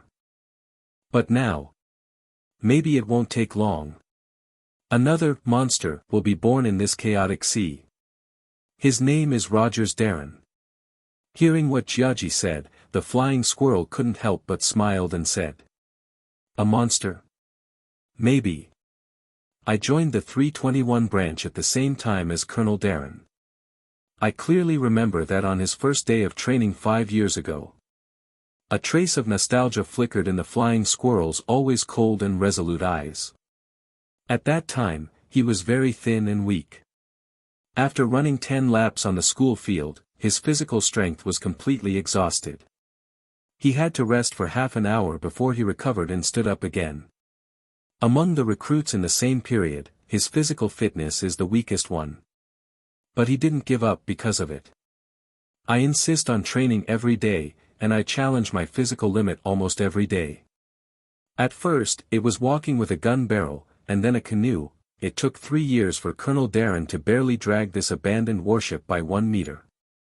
Compared to the natural monster of Sakazuki Rear Admiral, Colonel Darren is a monster on another level. Guion and Cake both fell silent when they heard the words. Bang dang. Darren threw down the thick iron chain and stood under the scorching sun gasping for air, only feeling the tearing pain in his throat and lungs like a bellows. The muscles all over the body seemed to be burning, and there was a burning pain. But he has long been used to this pain. Darren glanced back at the long groove left on the ground after the warship was dragged, and roughly estimated the distance. 101 meters. Well, finally broke my own record. He sensed his body data again. Physique, 58.106, plus 0.03. Strength, 53.837, plus 0.06. Velocity, 57.539. Fruit, 71.345. Physique has increased by 0.03, and strength has increased by 0.06. The growth of attributes is getting slower and slower. It seems that we need to change to a larger warship. Darren stared at his data panel, muttering to himself. For his perception talent, this is the best usage he can discover and explore. Use the feedback of various data to judge whether the current training method is effective. The human body has a strong ability to adapt. The same weight and external pressure and similar training methods may achieve good training results at the beginning, but as the human body continues to adapt, the effect will gradually weaken, and finally approach stagnation. This is the scientific explanation. Before Darren traveled, he also had a general understanding that professional athletes would also constantly change their training plans in order to continuously improve their sports performance. Progressive overload, this is a very basic principle in kinematics. It means that within the acceptable range of the human body, the load of training is continuously increased, so as to achieve the improvement of sports performance. It's just that for Darren, who has the talent of precise perception, he can use the feedback of various data more accurately to judge whether his current training is effective. So even though he experiences hell-like torture and monster-like practice in others' eyes every day, he still enjoys it. Because you can get immediate feedback. Every time you do more push-ups and squats with weight, you can clearly see that your attributes are improving. Just like the characters in the game. Of course, this world is not a game, but a real existence. He knows the dangers of the pirate world better than anyone else. So he practiced harder than anyone else.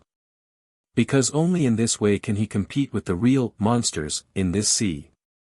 With the help of talent, he firmly believes that as long as he makes inhuman efforts, one day he will be able to be like Whitebeard, with unparalleled strength, and easily intercept a warship advancing at high speed with his bare hands. Then, let's start physical training. As his breathing gradually stabilized, Darren raised his head and waved at the flying squirrel. He felt that today's body load had reached its limit, so he continued to forcibly carry out strength training. Not only would it have no effect, but it would cause hidden injuries to his body, strain his muscles, and overdraw his body's potential. Colonel Darren called me. On the other side of the school grounds, the flying squirrel said something to Jiaji and the two, and then walked away. But he stopped quickly, as if he remembered something, turned around and said with a smile. "By the way, what's coming next is exciting, don't blink."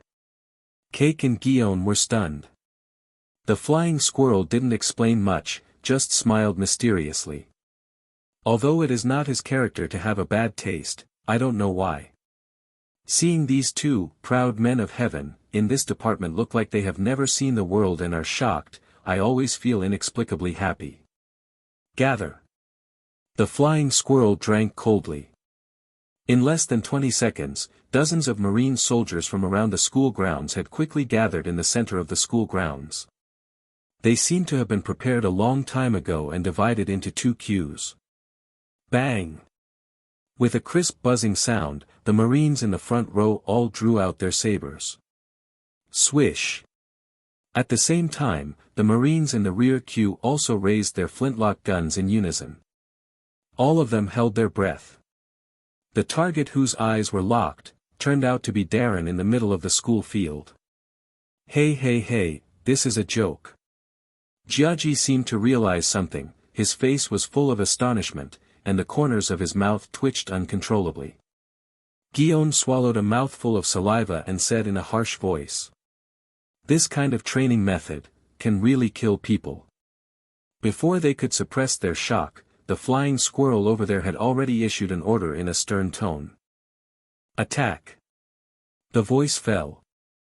The Marine in the front row, holding a saber in hand, charged towards their base commander menacingly.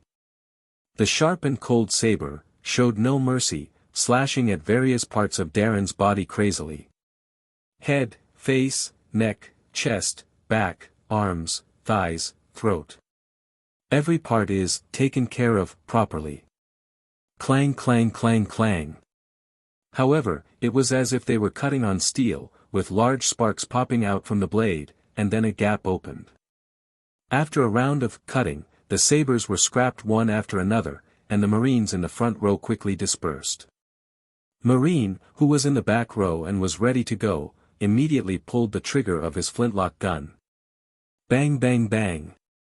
A dense rain of bullets enveloped Darren's figure, constantly refracting and bouncing, leaving clear craters on the ground.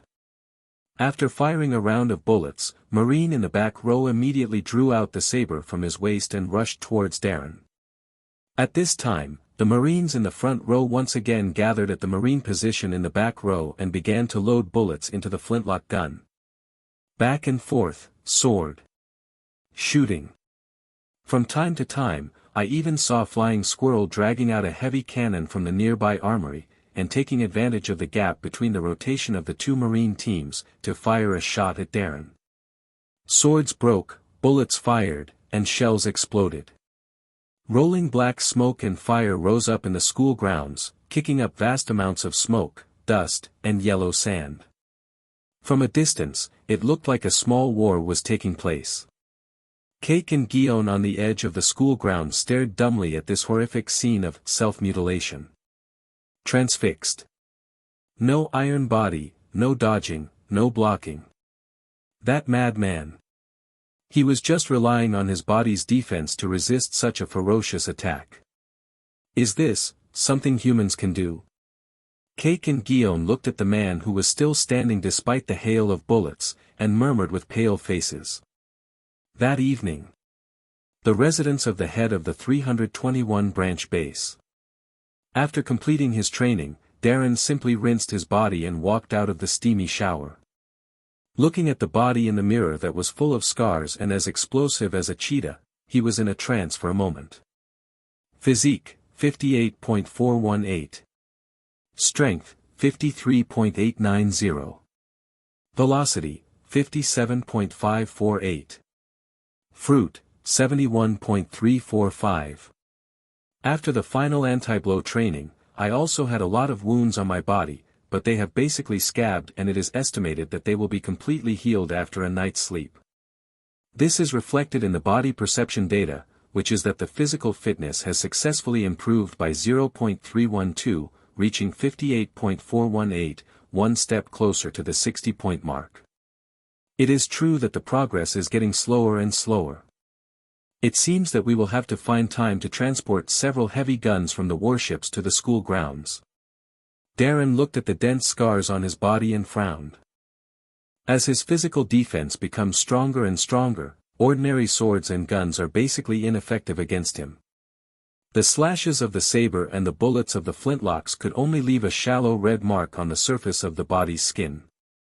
In today's training, most of his injuries were actually mainly caused by the flying squirrel's bombardment.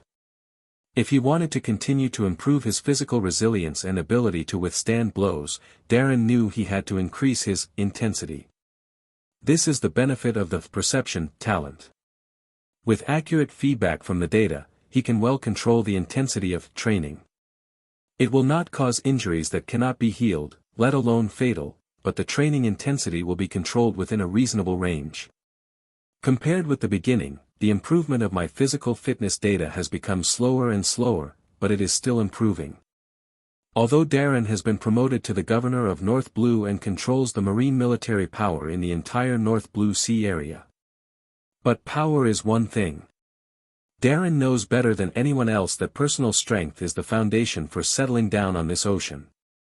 What he has to do now is to run North Blue as a monolith and make the entire North Blue Marine his territory as much as possible before passing the review and going to the headquarters officer training camp. More power means better access to cultivation resources.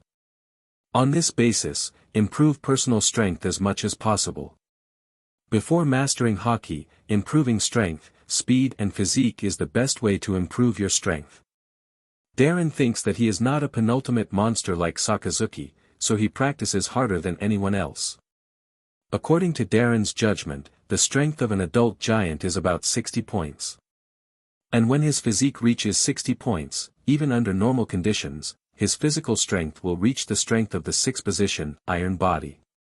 And he is getting closer and closer to this goal. Yes, Darren is walking the path of a monster. There are no shortcomings, it is powerful in all aspects. The kind of power that makes people despair. He believes that with the help of his perception talent, he will one day be able to reach Kaido's terrifying and inhuman physical strength. Tuck tuck tuck. At this time, there was a knock on the door. Darren threw on a bathrobe and walked over to open the door. Basic Commander Darren. The one outside the door is the flying squirrel. The ice cubes you requested have arrived. Darren nodded and smiled. Sorry to bother you. The flying squirrel then gestured to the 2 marine soldiers behind him, and soon they walked into the mansion carrying boxes of ice. Clatter. The cold ice cubes were poured into the bathtub. The 2 marines looked at Darren with admiration and left respectfully. What's the situation with those 2 guys now? Darren took off his bathrobe, walked into the bathtub with floating ice cubes without changing his expression, and asked casually without his whole body being submerged in the 0-degree ice water. Ice baths were his habit. After intense training, ice baths can promote blood circulation in the body, aid recovery, eliminate inflammation, and relieve soreness. The flying squirrel looked at the tank full of ice water and felt goosebumps appear on his skin. Hearing Darren's question, a strange smile appeared on his face and said, "They must have been stimulated by you, and they are training on the school field now." Darren was startled, and then he stopped laughing. It seems that the geniuses in this department have their pride. But after thinking about it, the reactions of the 2 of them were normal. There is also a chain of contempt within the marine system. The elite of the naval headquarters look down on the branches stationed in the Grand Line, and the branches of the Grand Line look down on the marine base everywhere. This is also normal. After all, in terms of strength, military discipline, and equipment, the Marines of this headquarters have a crushing advantage. As for Seahai Marine, due to its high level of autonomy and the fact that the mountains are high and the Emperor is far away, management is even more neglected and military discipline is lax. Cake and Guillaume, who grew up in the headquarters, were well-educated, well-loved, and extremely talented.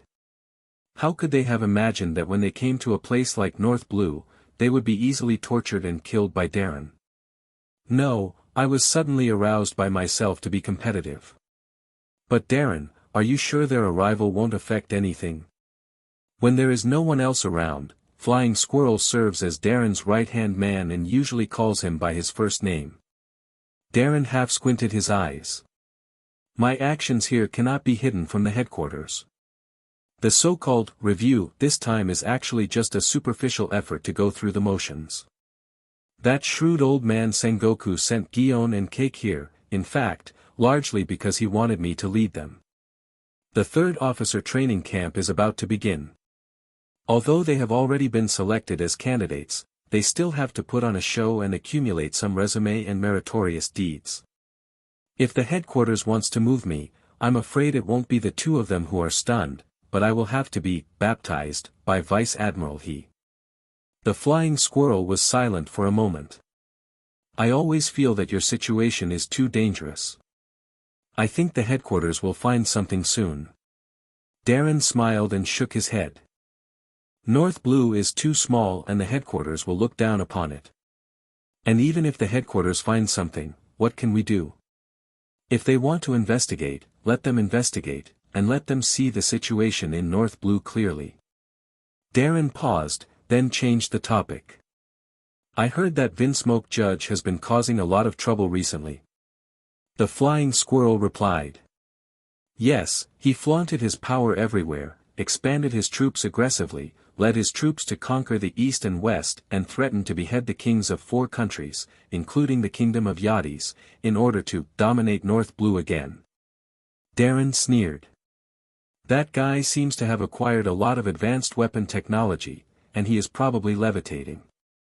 Vinsmoke Judge once collaborated with Vegapunk, who is known as the genius scientist who is 500 years ahead of the world.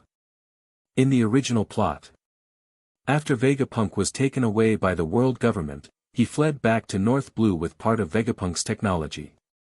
After returning to the kingdom of Germa, Vinsmoke Judge used science and technology to revive Germa 66, and later led Germa 66 to trigger the Killing of the North Blue 4 Kingdoms event, beheading the leader of the North Blue 4 Kingdoms.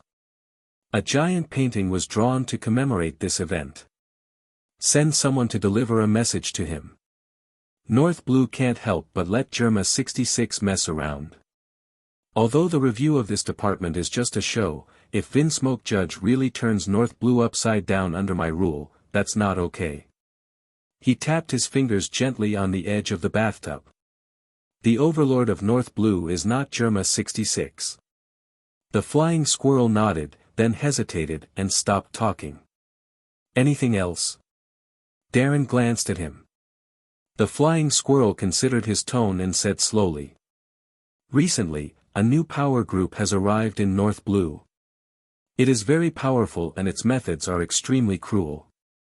They have defeated several well-known mafia families, including the Galen family, and taken over their businesses.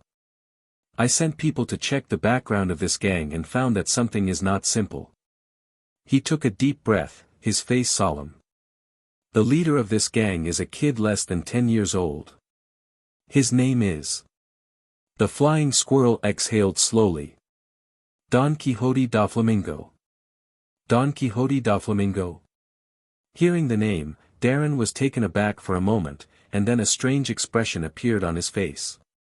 As a time traveler, he is not unfamiliar with this name at all, it can even be said to be familiar to him. One of the future 7 warlords of the sea, Flamingo. The largest intermediary in the underground world, Joker, who controls more than half of the world's illegal trading channels. On the surface, he is the king of Dressrosa, and in private, he cooperates with Kaido of the Beasts to stir up the world's great villain. Only. At this time, the 7 warlords of the sea system has not yet been established. Kaido of the Beasts has not yet become the 4 emperors of the New World. And Doflamingo is just a yellow-haired kid who just came to North Blue with a few minions to accumulate power. That's right, the background of this brat. The flying squirrel spoke vaguely, with a hint of apprehension. Darren smiled and pointedly pointed out. It's just a disenfranchised celestial dragons, now coming to North Blue like a stray dog, biting people everywhere. The flying squirrel took a look at Darren. Although he had worked with him for so many years, he already knew that Darren was a lawless guy who feared chaos. However, the latter's tone of contempt for the distinguished world nobles, celestial dragons, still made the flying squirrel very helpless. You are calm enough. He sighed helplessly. Although Doflamingo has been deprived of the right to continue living in the holy land of Mariehua, the blood of celestial dragon still flows in his body. Seeing him holding high the banner of the Don Quixote pirates now, it is estimated that he wants to expand his power in North Blue and take root here. It's all ruined. His expression was a little troubled. Darren, do we need to report to headquarters? Logically speaking, Doflamingo raised the pirate flag, and as North Blue Marine, they naturally wanted to attack him. But Doflamingo's identity as celestial dragons makes people feel suspicious. Darren pondered for a moment. Doflamingo is indeed tricky. You know, in the original plot, this guy was a lunatic who dared to rob the sky of gold. With his identity as celestial dragons, he forced the world government to give him a concession and gave him the identity of 7 warlords of the sea. Marine is also afraid of him because of his identity, and dare not touch him easily. Although Staff Crane had gone to attack him many times, he had suffered a lot, and even later Doflamingo was frightened and fled when he saw Staff Crane's warship. But this is enough to explain the problem. Because Doflamingo is still at large.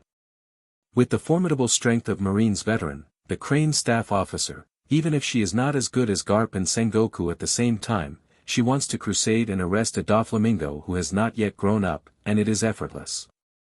But she repeatedly let Doflamingo slip away in her hands. To put it bluntly, it is scruples about its identity as celestial dragons. No, let me deal with that kid, you don't have to worry about it for now. As for the headquarters, it is estimated that old man Sengoku will not be able to sit still soon. The flying squirrel nodded, turned and left the mansion. Darren lay still in the icy water, lost in thought.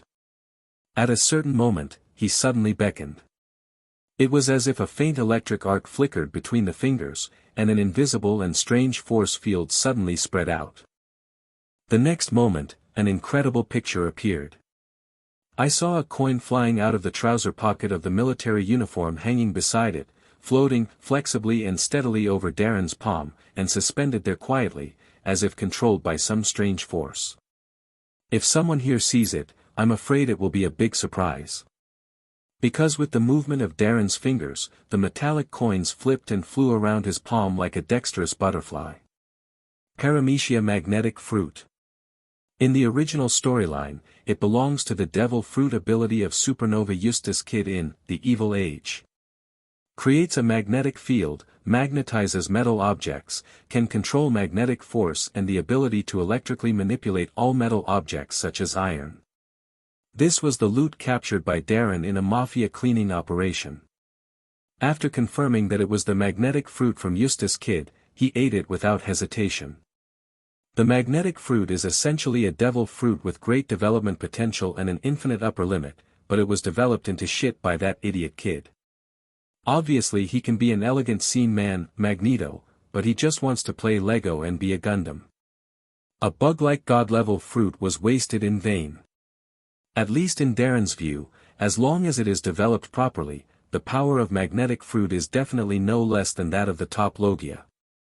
And this naturally became Darren's biggest hole card. Thinking of this, he slowly closed his eyes.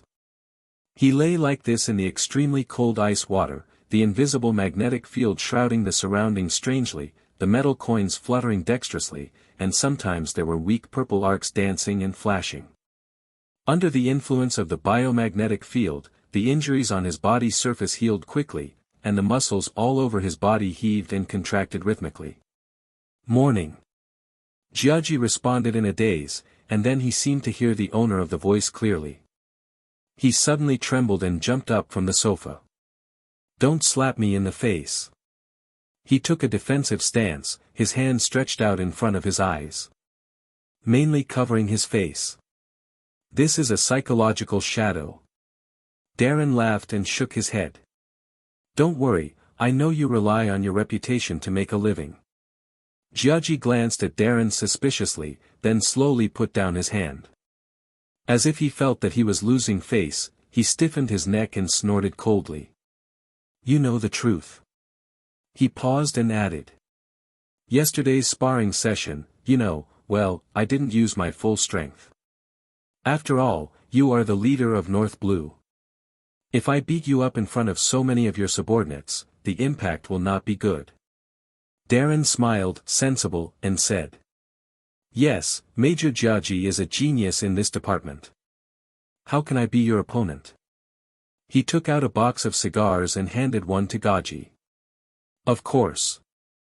Giaggi was very satisfied with Darren's performance. He put one hand on his hip and took the cigar with the other, his face full of pride. "But Darren, where did you get this cigar? Such good stuff is rare even in our headquarters." While he was talking, Giaggi had already lit his cigar and was puffing away happily. Darren also sat down next to him, crossed his legs, and also lit a cigar. "I have more here. If you like it, Major Giaggi, I will send someone to send you a box later." One box." Giaggi shook his hand and his eyes widened as if it was hot. He is not a country bumpkin who has never seen the world. This kind of cigar exclusively for the nobility is produced in West Blue's Bellman Islands tobacco plantation. Each cigar costs more than 50,000 belly. 10 pieces per box, 20 boxes per box. In other words, a box of cigars has exceeded 10 million belly. And his annual salary as a major in the headquarters is less than 2 million baileys. This guy Darren, where does the money come from? At this time, Guillaume also walked into the office. Seeing Darren and Gage sitting there talking together like good buddies, she frowned, but finally said nothing. "Basic Commander Darren." Guillaume gave Darren a military salute. Darren smiled, waved his hands and said, "Major Guillaume, you are welcome." He glanced at Guillaume and Cake seemingly casually. It can be seen that after yesterday's discussion and beating, they looked at him with a lot of convincing eyes. This sea, after all, speaks with strength. "Then I don't know what schedule you two have today." Darren exhaled a puff of smoke softly like a dragon, and asked with a smile. Guillaume and Cake looked at each other, and the former said with a serious face. "Colonel Darren, after observation, we found that there are certain problems with the income and expenditure of your branch." "Oh." Darren's deep eyes flashed a look of interest. "Major Guillaume, what do you mean?" Guillaume had already prepared an intelligence document and put it on the desk, his face gradually turned cold. "Colonel Darren, according to the materials provided by this department and my observations, we don't care about the situation of other Marine branches in North Blue, but only the Marines of Branch 321, their income levels far exceed the military expenditure standard stipulated by this department." Darren flicked the cigarette ash and laughed. "Isn't this a good thing? As a Marine who shoulders justice, we may die gloriously because of the mission of crusade against pirates at any time. Aside from the so-called justice, Marine is a very dangerous profession. Without enough military pay and subsidies, who would be willing to fight for justice with such a little money a month?" Guillaume gritted her teeth. "Colonel Darren, I don't mean that. What I mean is that the military expenditures of the branches come from the allocation of the headquarters, which means that the military expenditures of the Marines of each branch can be determined, but under your command, the Marine military salary standards of the branches of the 4 Cs have far exceeded the allocations from the headquarters limit. Even more than 5 times or higher than the Marine of the same level in this department. So, Colonel Darren, what I want to ask is, where did this extra military dispatch come from? As soon as this remark came out, before Darren said anything, the face of Jiaji next to him changed slightly. Looking at the high-end cigars on the table, he suddenly realized something, turned his head, and stared at Darren. Facing Guillaume's and Cake's questioning eyes, Darren just shrugged easily and said, "Don't you already know the answer to this question, Colonel Guillaume?" Guillaume gritted his teeth and said word by word, "You accepted a bribe." "Bribe?" Darren seemed to have heard some funny joke, and shrugged with a smile, "No, no, how can the matter of marine be called a bribe? It's called a reasonable fee." Guillaume looked in disbelief at the calm Darren in front of him, and couldn't help saying angrily, "So the rumors are true, you really are inextricably linked to the North Blue Mafia, and even took money from them. Do you know that those are the hard-earned money of ordinary people? It is because of the rampant and oppressive mafia that countless families have been ruined." "Family ruined?" Darren couldn't help laughing. "I believe you have also read my work report. Under my jurisdiction, the crime rate in the entire North Blue has been significantly reduced, and the living standards of civilians have also improved a lot. Major Guillaume, you are right. The money of the mafia does come from civilians. So, I did receive money from civilians. But I have received money from civilians, so I can do things. Did you know that in a place like North Blue, what civilians are afraid of is not that the Marine takes money, but that the Marine doesn't take money?" Guillaume trembled with anger when he heard Darren's words. Common people are afraid that Marine will not charge money? What a fallacy. Protecting civilians is Marine's responsibility. If you collect money, the nature will change. Darren, get out, where is your belief in justice? Darren smiled. You have your beliefs, I have my way of doing things. I'm only talking about the results, and the results are, I've managed North Blue better than at any point in history. The situation in North Blue is far more complicated than you imagined, and many things are not what you saw in Marineford. Of course. He spread his hands. If you don't accept what I say, you can file impeachment with the ministry. As long as the ministry issues an order, I am willing to accept any punishment from the ministry. Guillaume opened his mouth, wanting to say something else, but at this moment, the flying squirrel walked in with a hasty expression. Colonel Darren. Flying Squirrel's face was extremely solemn, as if he felt the tension in the office. He hesitated to speak. Darren glanced at him, waved his hand and said directly, "Tell me, what happened?" The Flying Squirrel nodded and said solemnly, Germa 66's operation to kill the Four Kingdoms has begun. The evil army has assembled more than 10,000 troops and is about to launch an attack on the Kingdom of Yadis. Based on the strength and combat power of both sides, once the Kingdom of Germa launches a war, the Kingdom of Yadis is estimated to not be captured within an hour. The Tyrell governor of the Kingdom of Yadis has sent a request for help to our North Blue Marine, hoping that our North Blue Marine will send troops to mediate. After the words fell, the expressions of Cake and Guillaume suddenly changed. Germa 66, a powerful force known as the Evil Army, and House of War, is a unique non-territorial country in the world and a member of the franchising countries recognized by the world government. At the top of the power pyramid in the Germa Kingdom is the Vinsmoke family. As officers of the headquarters, the two of them naturally know something about North Blue, a powerful military country. The king of the Kingdom of Germa is the contemporary head of the Vinsmoke family, Vinsmoke Judge, nicknamed Strange Bird. He is a scientist who masters profound military science and technology. And the Germa 66 he leads is one of the most powerful troops in the world, and is extremely famous in North Blue. If Vinsmoke Judge really wants to dominate the North Blue as he claims, it is estimated that the entire North Blue will be dragged into the war. Thinking of this, both of them trembled inwardly, and their eyes became a little panicked. They grew up in Naval Headquarters Marineford. After all, they were too young now and had never seen war with their own eyes, so they were a little panicked for a while. Subconsciously, he looked at Darren. So, didn't that strange bird receive the letter we sent? Darren half squinted his eyes and said with a half smile. When Flying Squirrel saw Darren's expression, the familiar relationship he had worked with for many years made him instantly realize that Vinsmoke Judge was going to be in trouble. It has definitely been delivered to him, he said in a low voice. Very good. Darren laughed and put out his cigar, his eyes gradually becoming cold. Then let's go. The Flying Squirrel nodded, took out a military phone bug, called his subordinates at all levels, and acted quickly. Darren casually put on a large cloak of justice. Etc. Guillaume's voice came from behind, and his tone was uneasy. Darren glanced back at her. Guillaume hesitated for a moment, gritted his teeth and said, "Should we report to the headquarters first?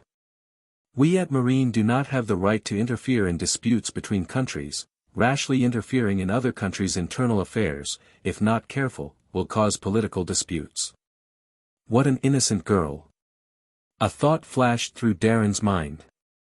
With the strength of Germa 66, if we wait for the headquarters reply, it is estimated that the heads of the kings of the 4 North Blue countries will already be hanging on the wall of Vinsmoke Judge. He sneered. Furthermore, I will not allow Germa 66 to start a large-scale war within my jurisdiction, resulting in the casualties of innocent civilians. Guillaume was stunned when he heard this, and his eyes lit up. It seems like this guy still has some sense of responsibility. But what Darren said next almost made her vomit blood in anger. Otherwise, if all the civilians die, who will I ask to collect the money? Guillaume's chest rose and fell rapidly, staring at the tall man in front of him, he shouted angrily. Darren, you be ********D. Are you protecting civilians just to collect money? At this time, the sound of military bugles gradually sounded from the distant military port. That's Marine from the 321st branch gathering. Darren smiled. Of course not. Guillaume was startled, and felt inexplicably relieved. Darren smiled. Besides this reason, Mrs. Marjorie is in the kingdom of Yachties. We just slept together the night before yesterday. If we don't take action, there is no way we can justify it. Guillaume. Addition. They were stunned. I dare you to send troops just to save your mistress. Kingdom of Yachties. Border waters. The sky was gloomy, and the sea was roaring with gusts of wind, setting off huge waves. On the border, tens of thousands of soldiers of the Kingdom of Yachties held swords and spears in a loose battle formation. Their eyes were horrified and their faces were pale as they watched the huge ships constantly appearing on the distant sea. The hands holding the weapons trembled uncontrollably. A boat. 2 ships. 3 ships. One after another, warships, like military fortresses, moved forward on the windy and turbulent sea as if they were walking on the ground, sailing towards the Kingdom of Yachties with the momentum of iron and blood. A flag with the word 66 branded on it hangs over every battleship. The main structure of the battleship is rock and metal, dragged forward by giant snails. The main battleship headed by it is even more huge, fully possessing the size of a small town, and the towering tower of the main castle hangs a high-spirited and chilling, cross-falcon, flag. Saint-Germain. This is the main battleship of Army of Evil, Germa 66. Damn! Is the Marine here yet? King Yachties III is a fat middle-aged man with a golden crown and a mustache. He wears luxurious clothes, and the fat on his body squeezes out the folds of the noble clothes. At this moment, he was looking at the Germa 66 army coming forward like a torrent of steel on the distant sea, like a black cloud pressing down on the land. Cold sweat oozes out of his face in anxiety. Vinsmoke Judge, that lunatic, even threatened to behead his own head and make the Kingdom of Yachties hand over his king, otherwise he would lead the Army of Evil and raze the entire Kingdom of Yachties to the ground. Looking at the hidden eyes cast on him from time to time by the surrounding army soldiers, Yachties III was as anxious as an ant on a hot pot. Your Majesty, I have informed Lord Darren that the 321 branch has dispatched troops and will arrive at any time. Tyrell, the governor and minister of the Yachty's kingdom, replied respectfully. He was a handsome man who looked to be in his early 30s, with a hint of femininity between his brows, and a hint of fragrance emanating from the luxurious dress. Hearing the words of his own executive governor, Yachty's III, who was so anxious, felt a little relieved, but his face was still full of apprehension. The kingdom of Germa has been established in North Blue for 300 years. It has a fearsome and powerful army. It highly advocates force. The vast majority of the country are adult men, and all citizens are brave soldiers. In the face of such overwhelming military strength, although their own army has a numerical advantage, it is estimated that it will collapse in less than 10 minutes after a real fight. Aboard the Saint-Germain. A tall, burly blonde figure stood at the bow of the ship like an iron tower. Wearing a metal helmet, with long golden hair like a lion's mane, he has a serious expression. He has a pointed black beard that goes up diagonally, and a small beard on his protruding jaw. Wearing an orange cloak, light gray combat uniform with Germa's 66 logo, black combat boots, and holding a silver-white metal spear in his hand.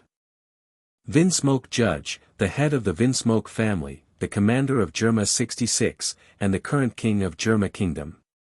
It's really a bunch of poor people. It's a shame for North Blue that such a weak country can exist in North Blue for so long. Vinsmoke Judge stared coldly at the army on the coastline in the distance, and a sneer sneered at the corner of his mouth. Master, are we sure we want to do it? The new North Blue Admiral at Marine. A man in a butler's tuxedo stood respectfully behind Vinsmoke Judge and asked cautiously. Vinsmoke Judge raised an eyebrow. The butler man's pupils shrank. Laugh. Blood spurted, and a sharp spear pierced his heart. The bright red blood gushed out, and the light in the butler man's pupils quickly faded. He looked at his master in disbelief, kneeling on the ground weakly. North Blue Admiral. That's just a mere naval headquarters colonel. What qualifications does he have to send me a letter to warn me? Vinsmoke Judge looked at his subordinates coldly. No one can stop Germa's brilliance and dominance. After that, he pulled out the spear suddenly, swung it, and splashed a line of blood on the ground. He never took another look at his subordinates who were slowly falling behind him and lost their vitality. Germa, there is no need for cowardly soldiers.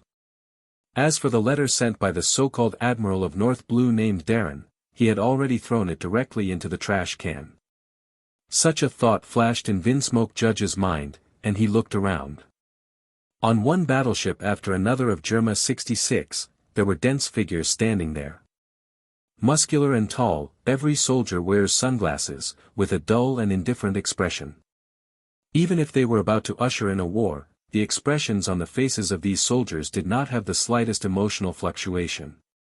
Replica soldiers. Vinsmoke Judge looked at his group of loyal subordinates and smiled with satisfaction.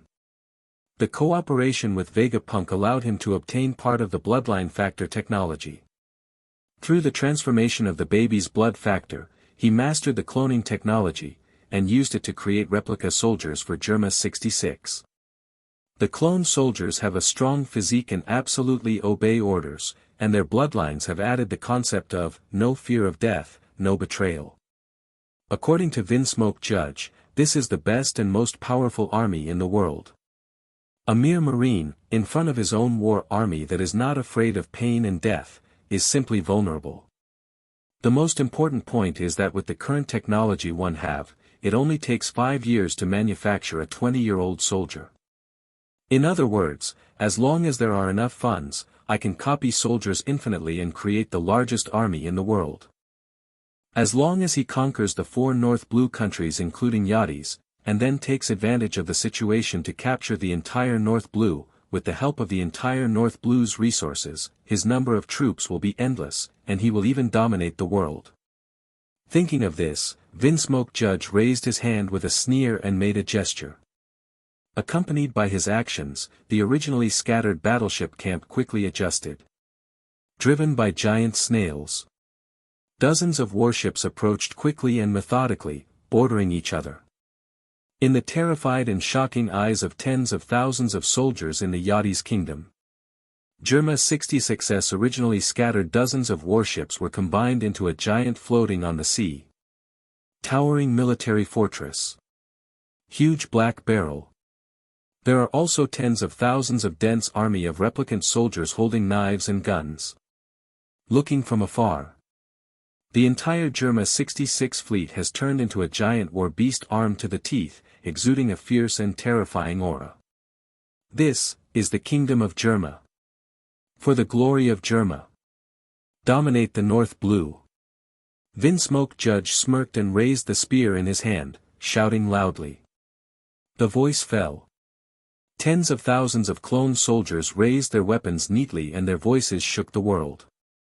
For the glory of Germa. Dominate the North Blue. The deafening shout seemed to turn into substantial sound waves, spreading towards the army of the Yadi's kingdom on the coast.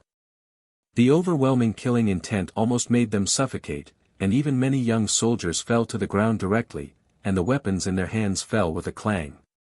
Yadi's III himself was so frightened that he was trembling all over, and had to rely on the support of several ministers next to him to barely stand still. It's over, it's over.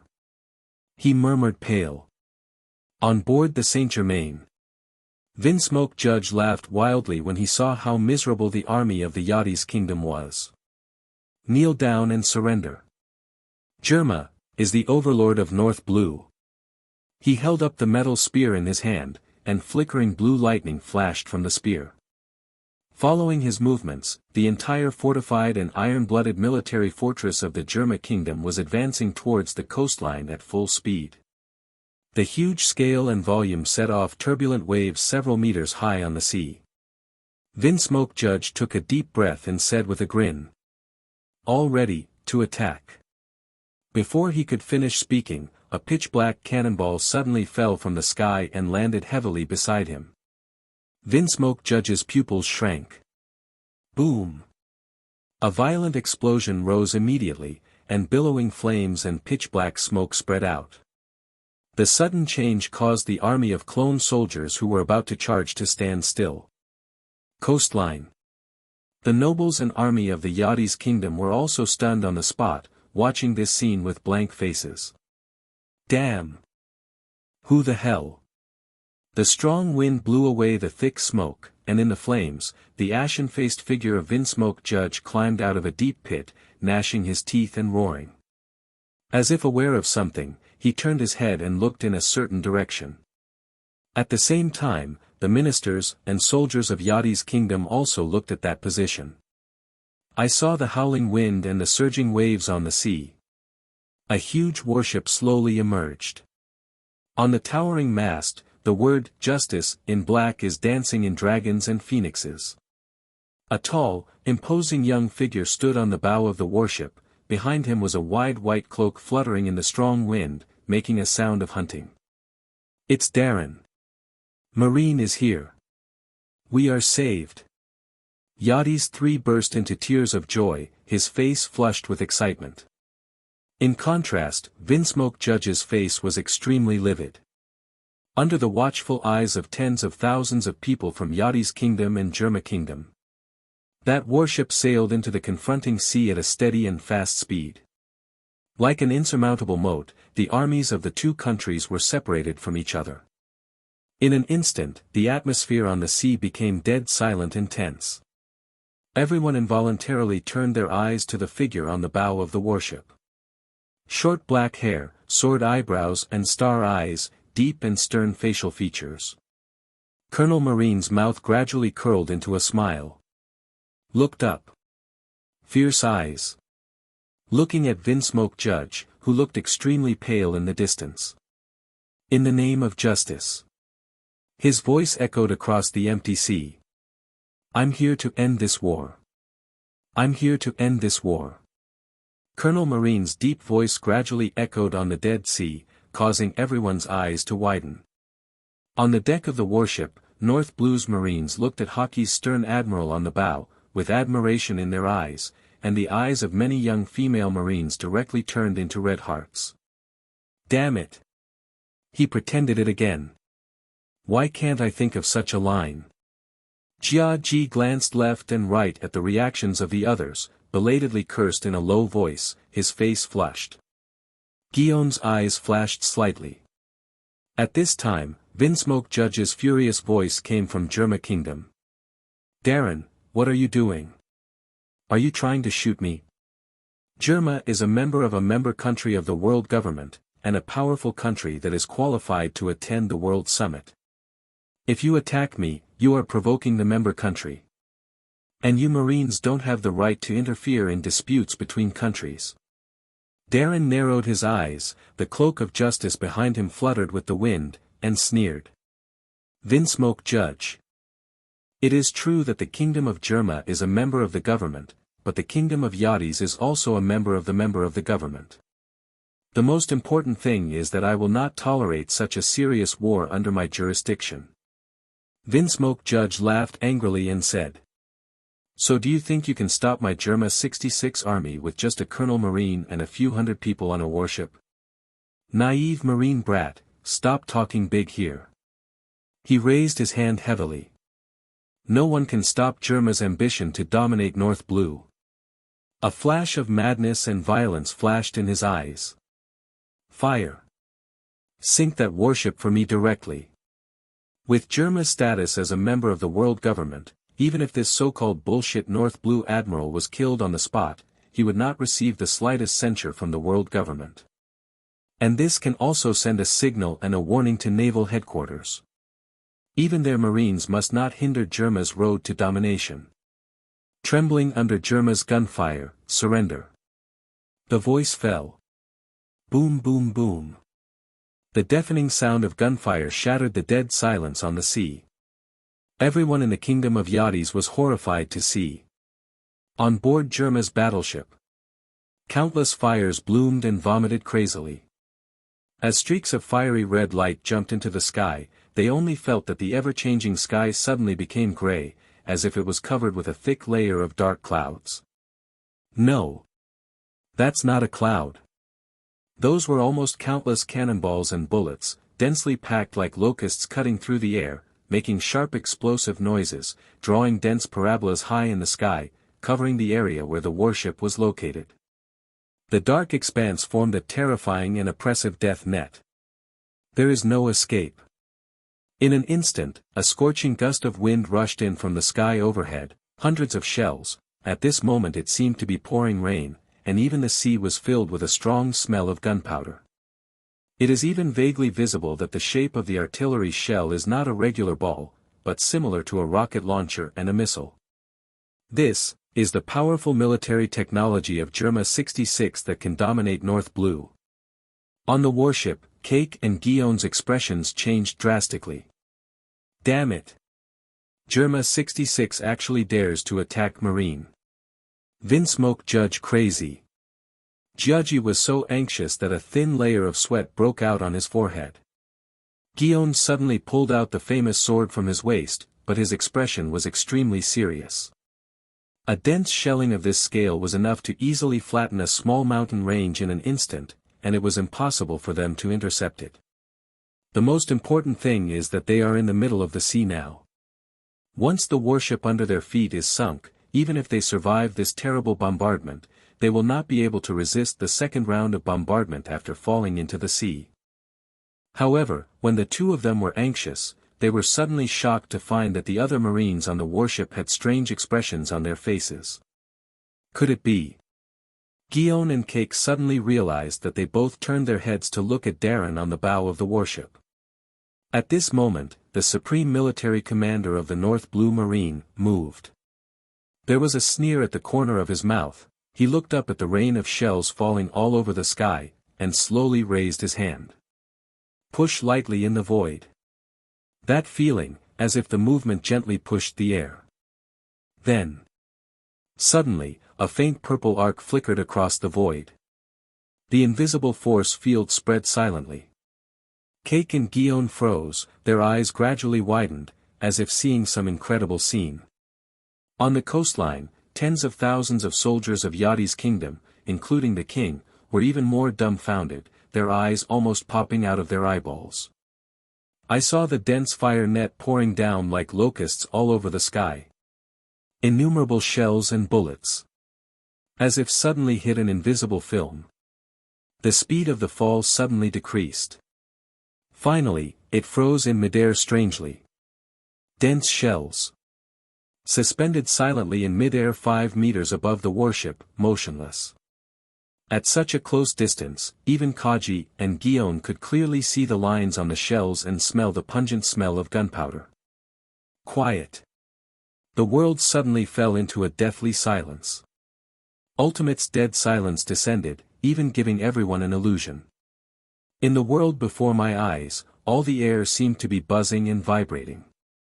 On Germa's main battleship, Vinsmoke Judge stared at this strange scene with tearing eyes, and couldn't believe his eyes. The roaring and falling shells, unexpectedly stopped in midair. The whole world seemed to stop at this moment. In an atmosphere so silent that your heart beats faster. Suddenly a slight voice came out. Click. Lighter lit. On the bow of the warship. The black-haired Colonel Marine was blocking the icy sea wind with one hand, and lit a cigar with a lighter in the other. Either light or dark red ons light up. One last chance for you, Vinsmoke Judge. His tone was very flat. Accompanied by his words, the countless cannonballs suspended in mid-air slowly turned under the traction of some invisible force, as if the cannon was adjusting its angle. One after another, the rocket launchers that swallowed the flames also changed their direction. The target is far away in the direction of the Germa kingdom. Vinsmoke Judge's expression changed dramatically. Looking at the countless rockets and missiles that had turned their directions densely, a piercing chill shot down his spine. Admiral North Blue took a deep puff on his cigar, and the smoke he exhaled condensed into a snow-white flag in the air. Go back, I can pretend nothing happened. This. What kind of ability is this? Cake stared blankly at the slowly changing direction of the cannonball above his head, and even stuttered when he spoke. The ability to manipulate metal. Guillaume was also stunned. The flying squirrel next to him crossed his arms and lit a cigarette with a smile. Darren, the ability to manipulate magnetic fields is getting more and more precise, and far away. On the Saint-Germain, Vinsmoke Judge watched this oppressive scene with shock, and couldn't help but grit his teeth. However, what Darren said directly ignited the anger in his heart again. This marine brat has a big breath. Does he really think that with the power of a devil fruit, he can fight against the army of evil of the kingdom of Germa? Stop joking. If you can't even deal with an old brat like you, how can Germa 66 dominate North Blue? Vinsmoke Judge roared with red eyes. Attack with all. Let the old man go directly to it. Knock down the warship. After the words fell, the Germa fleet rioted again. Under the drag of the giant snail, the power was fully activated, and it crazily accelerated towards the warship Darren was on. Darren didn't speak. He slowly raised his hand again. His movements are so slow, it is even more awkward compared to the charge of Germa 66's dozens of warships roaring forward on the sea and setting off turbulent waves. Even the tens of thousands of people in Yadi's kingdom on the coast can clearly see his movements. The slender and powerful 5 fingers stretched gently in midair. Then. Make a fist. Next second. Buzz buzz. A violent, sharp sonic boom sounded suddenly. Everyone's eyes widened. In mid-air, the group of dense artillery shells that seemed to cover the sky suddenly trembled violently. It was as if an invisible storm emerged from the void. Then the air roared and roared. The rain of cannonballs suspended in the sky. A death net that can easily flatten half a mountain. Accompanied by Admiral Marine's action, he shot ferociously towards Germa 66's battleship group at a speed twice as fast as when he fell just now. Vinsmoke Judge's pupils were instantly bloodshot. Rumble. The torrential rain of shells crazily fell into the war fortress built by dozens of warships.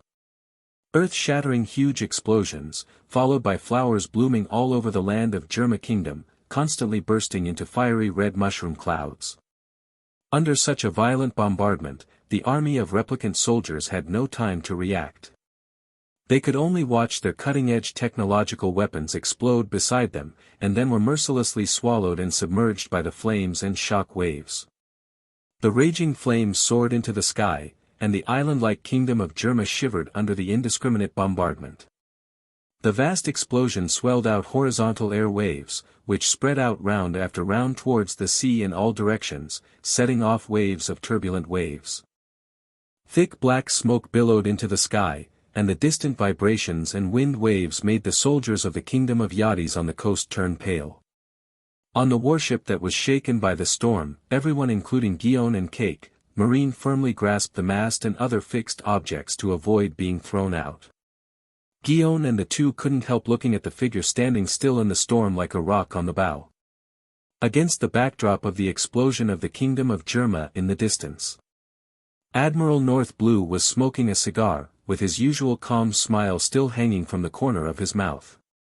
The wide snow-white cloak on the back, under the light of the fire, was as dazzling as blood. In a trance. They finally realized that. The reason why Darren was able to govern the extremely chaotic sea area of North Blue so obediently and in an orderly manner, in addition to his strong and delicate political skills. The most important thing is his monster-like strength. Strong enough to easily destroy a country by one person. The successive explosions lasted for a full minute before ending slowly. When the icy sea breeze blew away the thick smoke, everyone finally saw the tragic situation of the Germa kingdom composed of dozens of warships, and all gasped. The ground was scorched, with embers of flames burning everywhere, as well as deep or shallow potholes. The majestic and fortified forts and fortresses have collapsed and turned into charred ruins. The ruins were strewn with the bodies of clone soldiers, many of which had been blown to pieces, leaving only blurred limbs and broken arms. On the main battleship Saint-Germain, the Cross Falcon flag hanging at the highest point gradually turned into flying ash in the flames. Most half of Germa Kingdom was directly razed to the ground. Cough, cough, cough. At this time, a violent coughing sound suddenly sounded somewhere in the ruins. Damn marine brat, how dare you!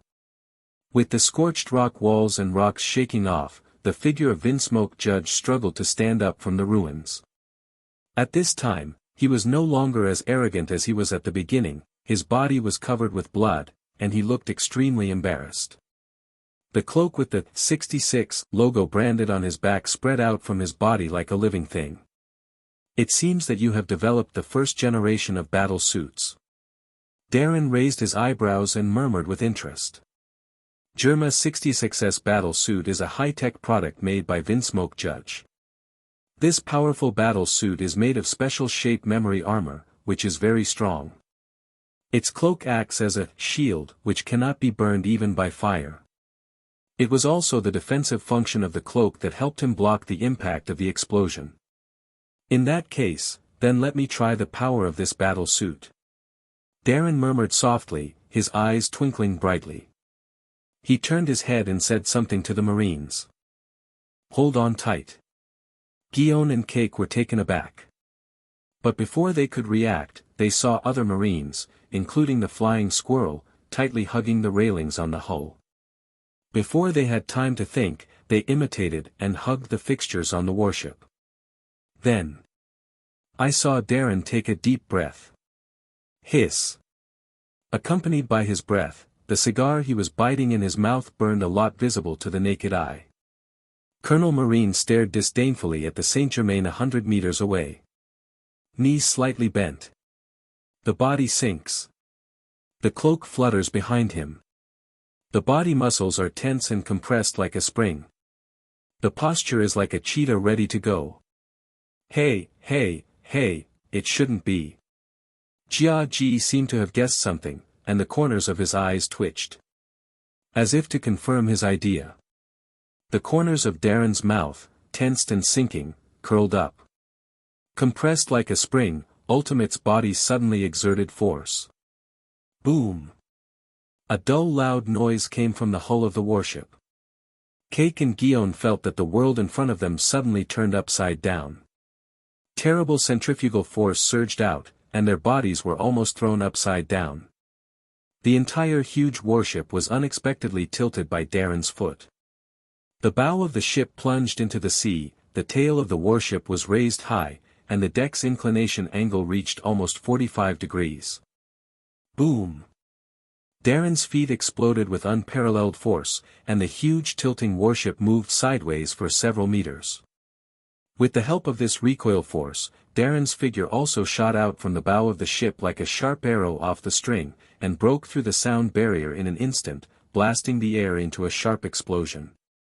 His figure roared parallel to the sea surface, the speed was so fast, the air waves engulfed and it even plowed out a long white wave groove on the sea surface. What a freak!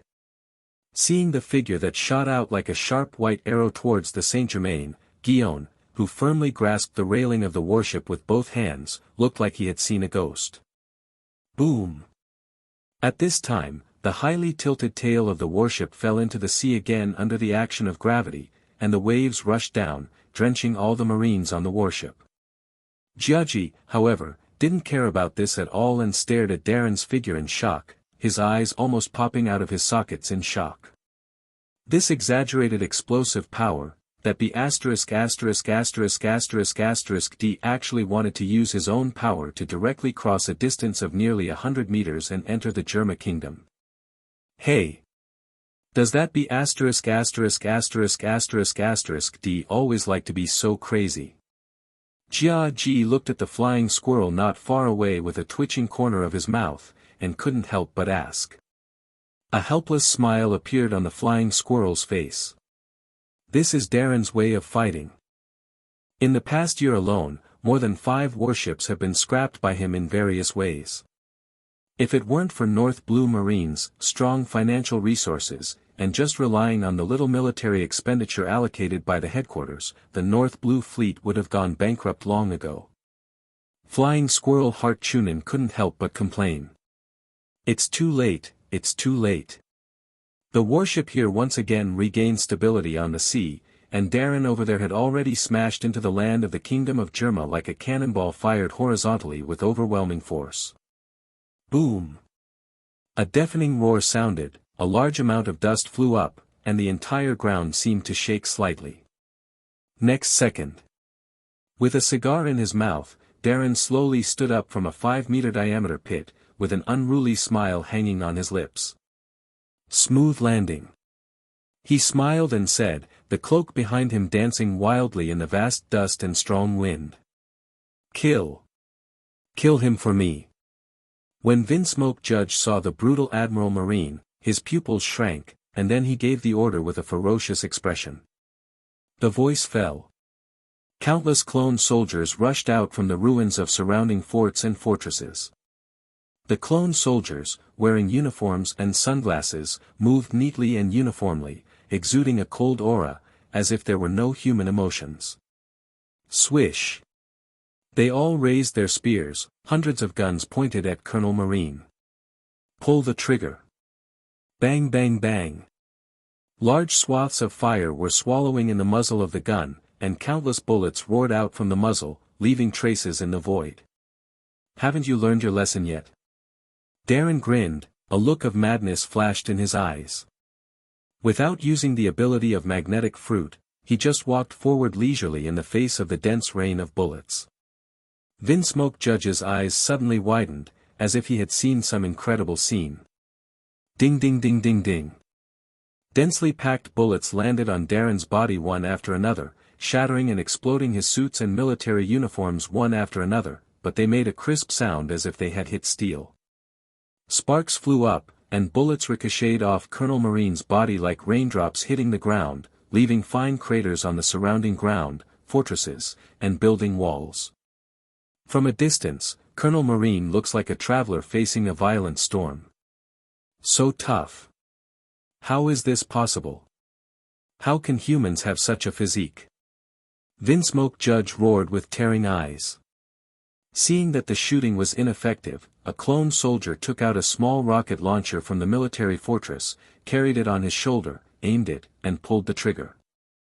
Bayou. The palm-sized small bazooka made a sharp explosion, dragging a long crimson tail flame and roaring towards Darren. But the latter suddenly raised his hand and grabbed him.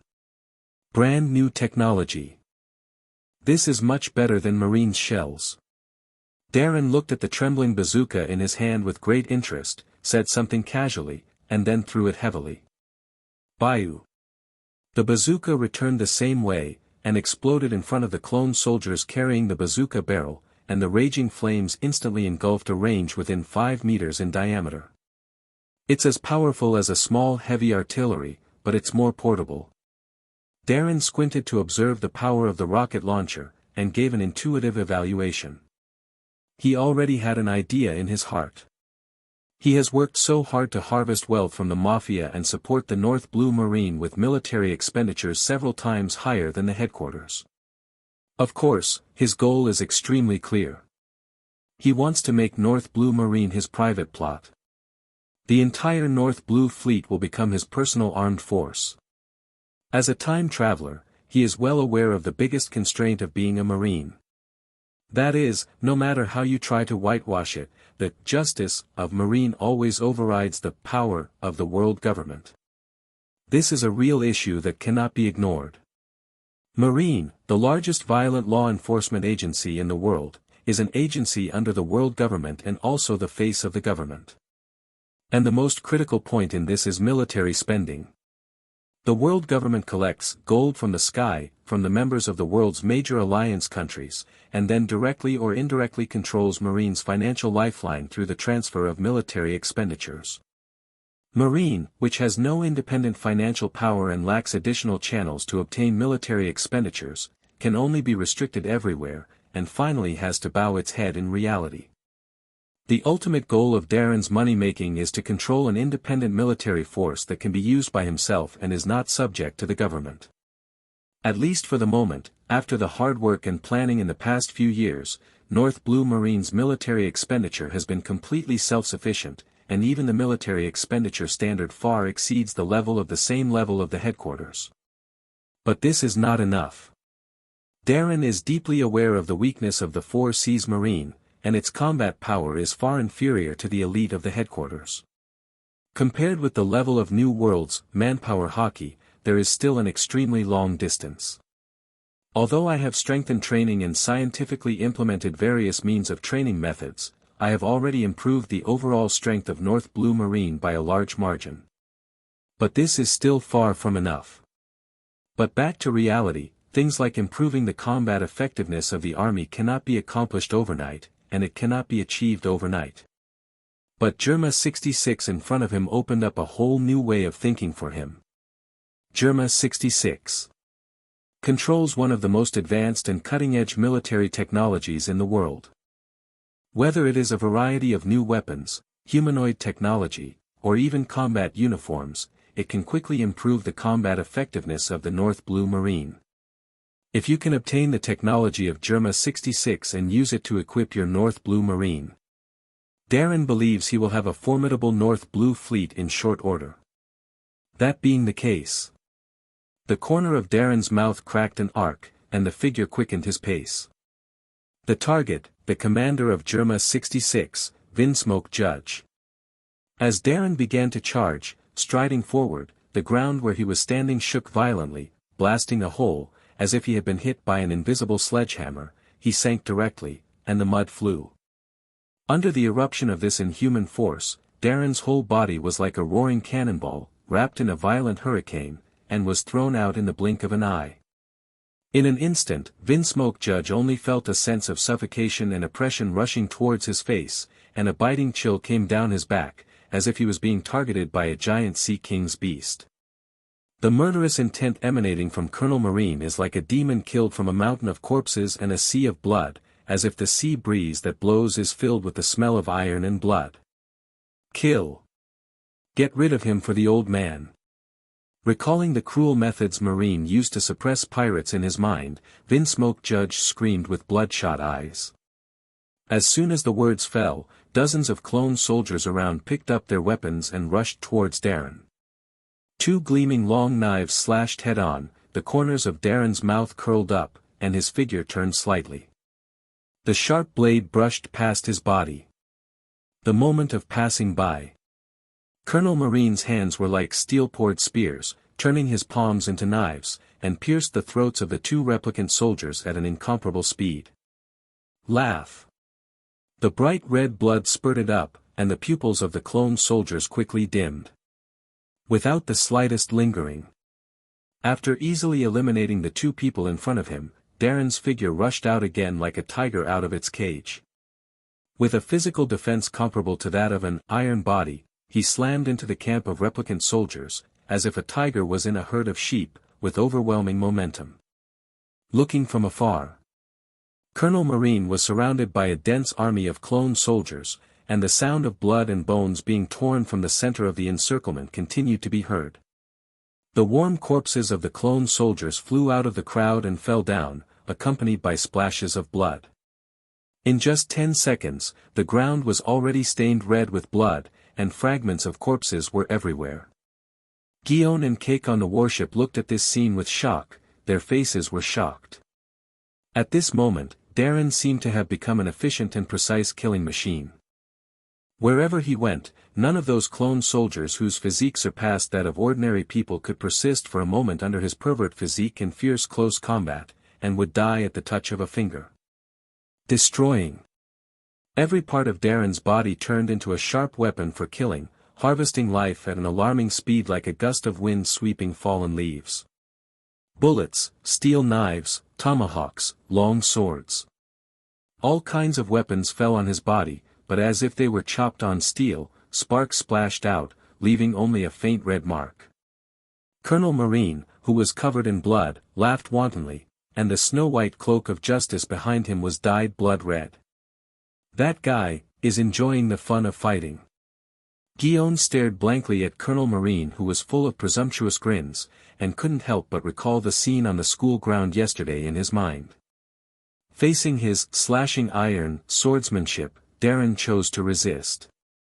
Now it seems that he is not conceited about the defense of his body at all, but he is enjoying the feeling of life and death hanging by a thread and indulging in fighting. This is really a lunatic. Guion gritted his teeth and couldn't help cursing secretly. Cake next to him glanced at Guion, and saw her staring at Darren's back, dazed. Suddenly, as if realizing something, he turned his head and shouted hastily at the flying squirrel. Quick! We want to go too. Lousy is going to beat Vinsmoke Judge away. The flying squirrel was stunned for a moment, wondering why Jiaji, a lazy pig, suddenly became so active, and subconsciously said. Are you sure? Colonel Darren doesn't like us meddling in his battles. He is enjoying it now, and according to our information, the commander of Germa 66, Vinsmoke Judge, is very powerful, and the high-tech weapons he developed. Before he finished speaking, Jia Ji grabbed the collar of his military uniform. The latter blushed and said viciously. Damn flying squirrel. Who do you think Lousy is? I'm a genius in the headquarters, plus it's worth it. A mere Germa 66, how could it be my opponent? He let go of his hand, turned around suddenly, rolled his small eyes, glanced at Guion from the corner of his eyes, and looked in the direction of Germa 66 with dignity, and said with a low voice, pretending to be low. It's been a long time since I felt this blood-soaked feeling. I didn't expect someone from North Blue to be able to put such pressure on this genius. Looking at Jiaji's chic figure, the corner of Flying Squirrel's mouth twitched. He waved his hand resignedly, making a military gesture. The Marines took action immediately, the engine power of the warship was fully activated, and they accelerated towards the battleship group of the Germa Kingdom. And the other side. Bang! The crisp sound sounded like gold and iron clashing. Several steel knives slashed heavily on Darren's chest, sparks splashed and snapped. The replicant soldiers in front of them looked at the steel knife that was broken in two, and their eyes flashed with astonishment. Although they are deprived of pain by Vinsmoke Judge, they are not afraid of death or betrayal, but the basic emotions still exist. But they couldn't figure out why the body hardness of the man in front of them was harder than the weapons they hammered out of fine steel. And obviously, compared to the beginning, this Marine's physical defense has become stronger. It's almost there. As expected, actual combat is the best way to improve your strength. Darren suddenly laughed. In his insight, talent perception, after the round of fighting just now, his physique and strength have been greatly improved, especially the physique item, which has already broken through the 60-point mark. It's time to get down to business. After the physique has increased to 60 points, facing the attack of the clone soldiers, there is no obvious improvement effect. Moreover, these guys have been deprived of the emotion of fear, tireless and not afraid of death, and continuing to fight with them is just a waste of time. Thinking of this, Darren licked his chapped lips. A sharp whistle sounded from behind. Several replicant soldiers leaped high, and slashed at Darren's neck with steel knives in their hands. But in the next second, they were shocked to find that the long knife they swung stopped suddenly when it was only a palm away from the back of Darren's head. Buzz buzz. Suppressed to the ultimate silence, it enveloped the surroundings. The long knife hovering in mid-air kept trembling and buzzing. Then, no one saw Colonel Marine move in any way. The ground under his feet suddenly moved. Strips of steel bars were lifted from the ground like black pythons, intertwined like living creatures, and turned into a dense black net, covering the clone soldiers. They didn't even have time to react. Their bodies were completely restrained by the intertwined and twisted steel bars, and then they were ripped off alive. The steel bars imprisoned their bodies, and both ends were deeply inserted into the dilapidated ground, tightening more and more. Under Vinsmoke Judge's horrified and nearly frozen eyes. Darren's location is the center, hundreds of clone soldiers within a radius of 100 meters. All of them have been bound by the steel bars that grow from the ground, and they are constantly tightening. Blood gushed out, and the rusty steel bars of Madara cut their skin and flesh alive. In just a few seconds, scarlet blood flowed all over the ground, their bodies were pierced and strangled by entangled and twisted steel bars, and various organs flowed everywhere. The entire battlefield was suddenly silent. The chief executive of the North Blue Marine stands amidst the rubble of blood-red corpses. Countless steel bars around the body dance wildly like a long black snake.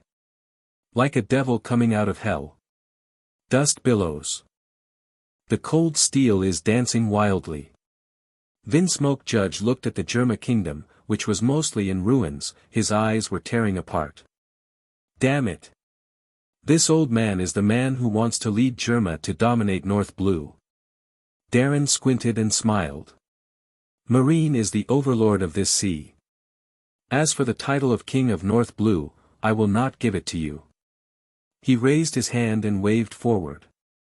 Dozens of twisted steel bars suddenly rioted, stretched suddenly, pierced the air under the action of the magnetic field, and shot towards Vinsmoke Judge. Laugh. Vinsmoke Judge's boots suddenly ejected two streams of white smoke, driven by the propeller. The silhouette soared from the spot like a strange bird. Then let you see the true power of Germa 66 with your own eyes. Darren Kidd. Wielding the metal spear with both hands, he kept knocking out all the steel bars that were passing through rapidly, and the whole person swooped down from the sky, with long golden hair fluttering behind him. Zizizi. The shining blue electric light bloomed on the spear, emitting a dazzling light. Electromagnetic thrust. In a blink of an eye, Vinsmoke Judge swooped in front of Darren, grasping the lightning spear with both hands, and stabbing down blatantly. The high-temperature current and penetrating power even made the air explode with a bang. The power of technology. Facing the lightning spear that was powerful enough to pierce through steel and fortresses, Darren just chuckled. The oncoming wind disturbed the ends of his black hair. Seeing that the tip of the spear was getting closer and closer to the center of his brow, he could even feel the hot current temperature, but he still kept smiling. An invisible magnetic field fluctuation suddenly spread out from his body. Next second, there seemed to be ripples in the air.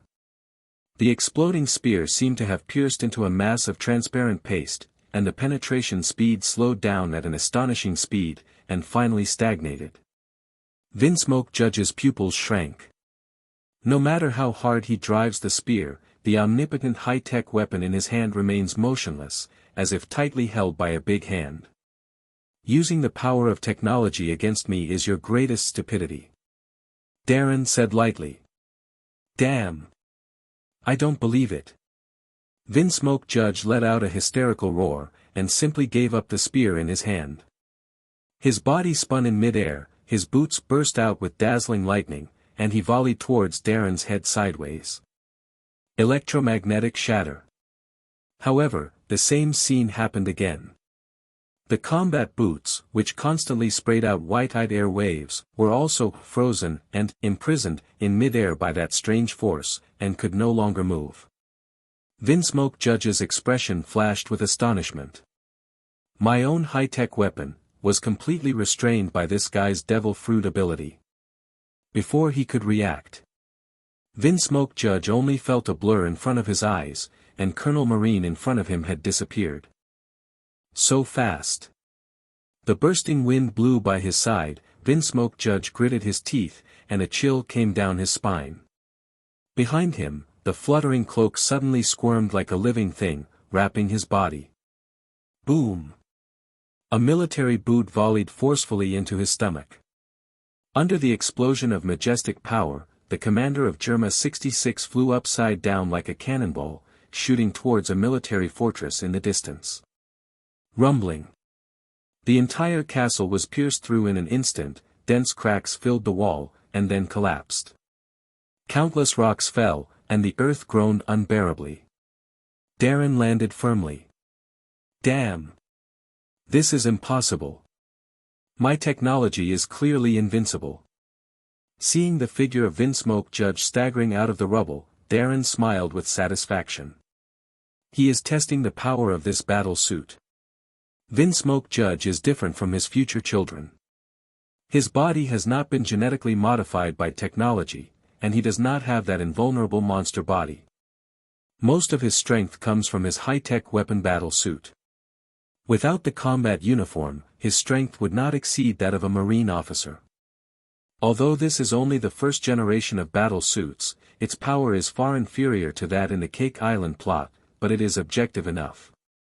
Looking at it now, at least judging from Vinsmoke Judge's attack and the defense level of the cloak just now, Darren is very satisfied with the power of this first-generation battle suit. At least within the scope of his estimates, any professionally trained Marine equipped with a similar battle suit would probably have a combat power no less than that of a Marine Commodore. And at this moment, ha ha ha ha. Let Lousy help you, Darren. The geniuses from Naval Headquarters will defeat the evil army commander in this battle, save the kingdom of Yerdes from the flames of war, and become the hero of Marine. A wild laughter came from not far away. Darren froze for a moment, then looked back.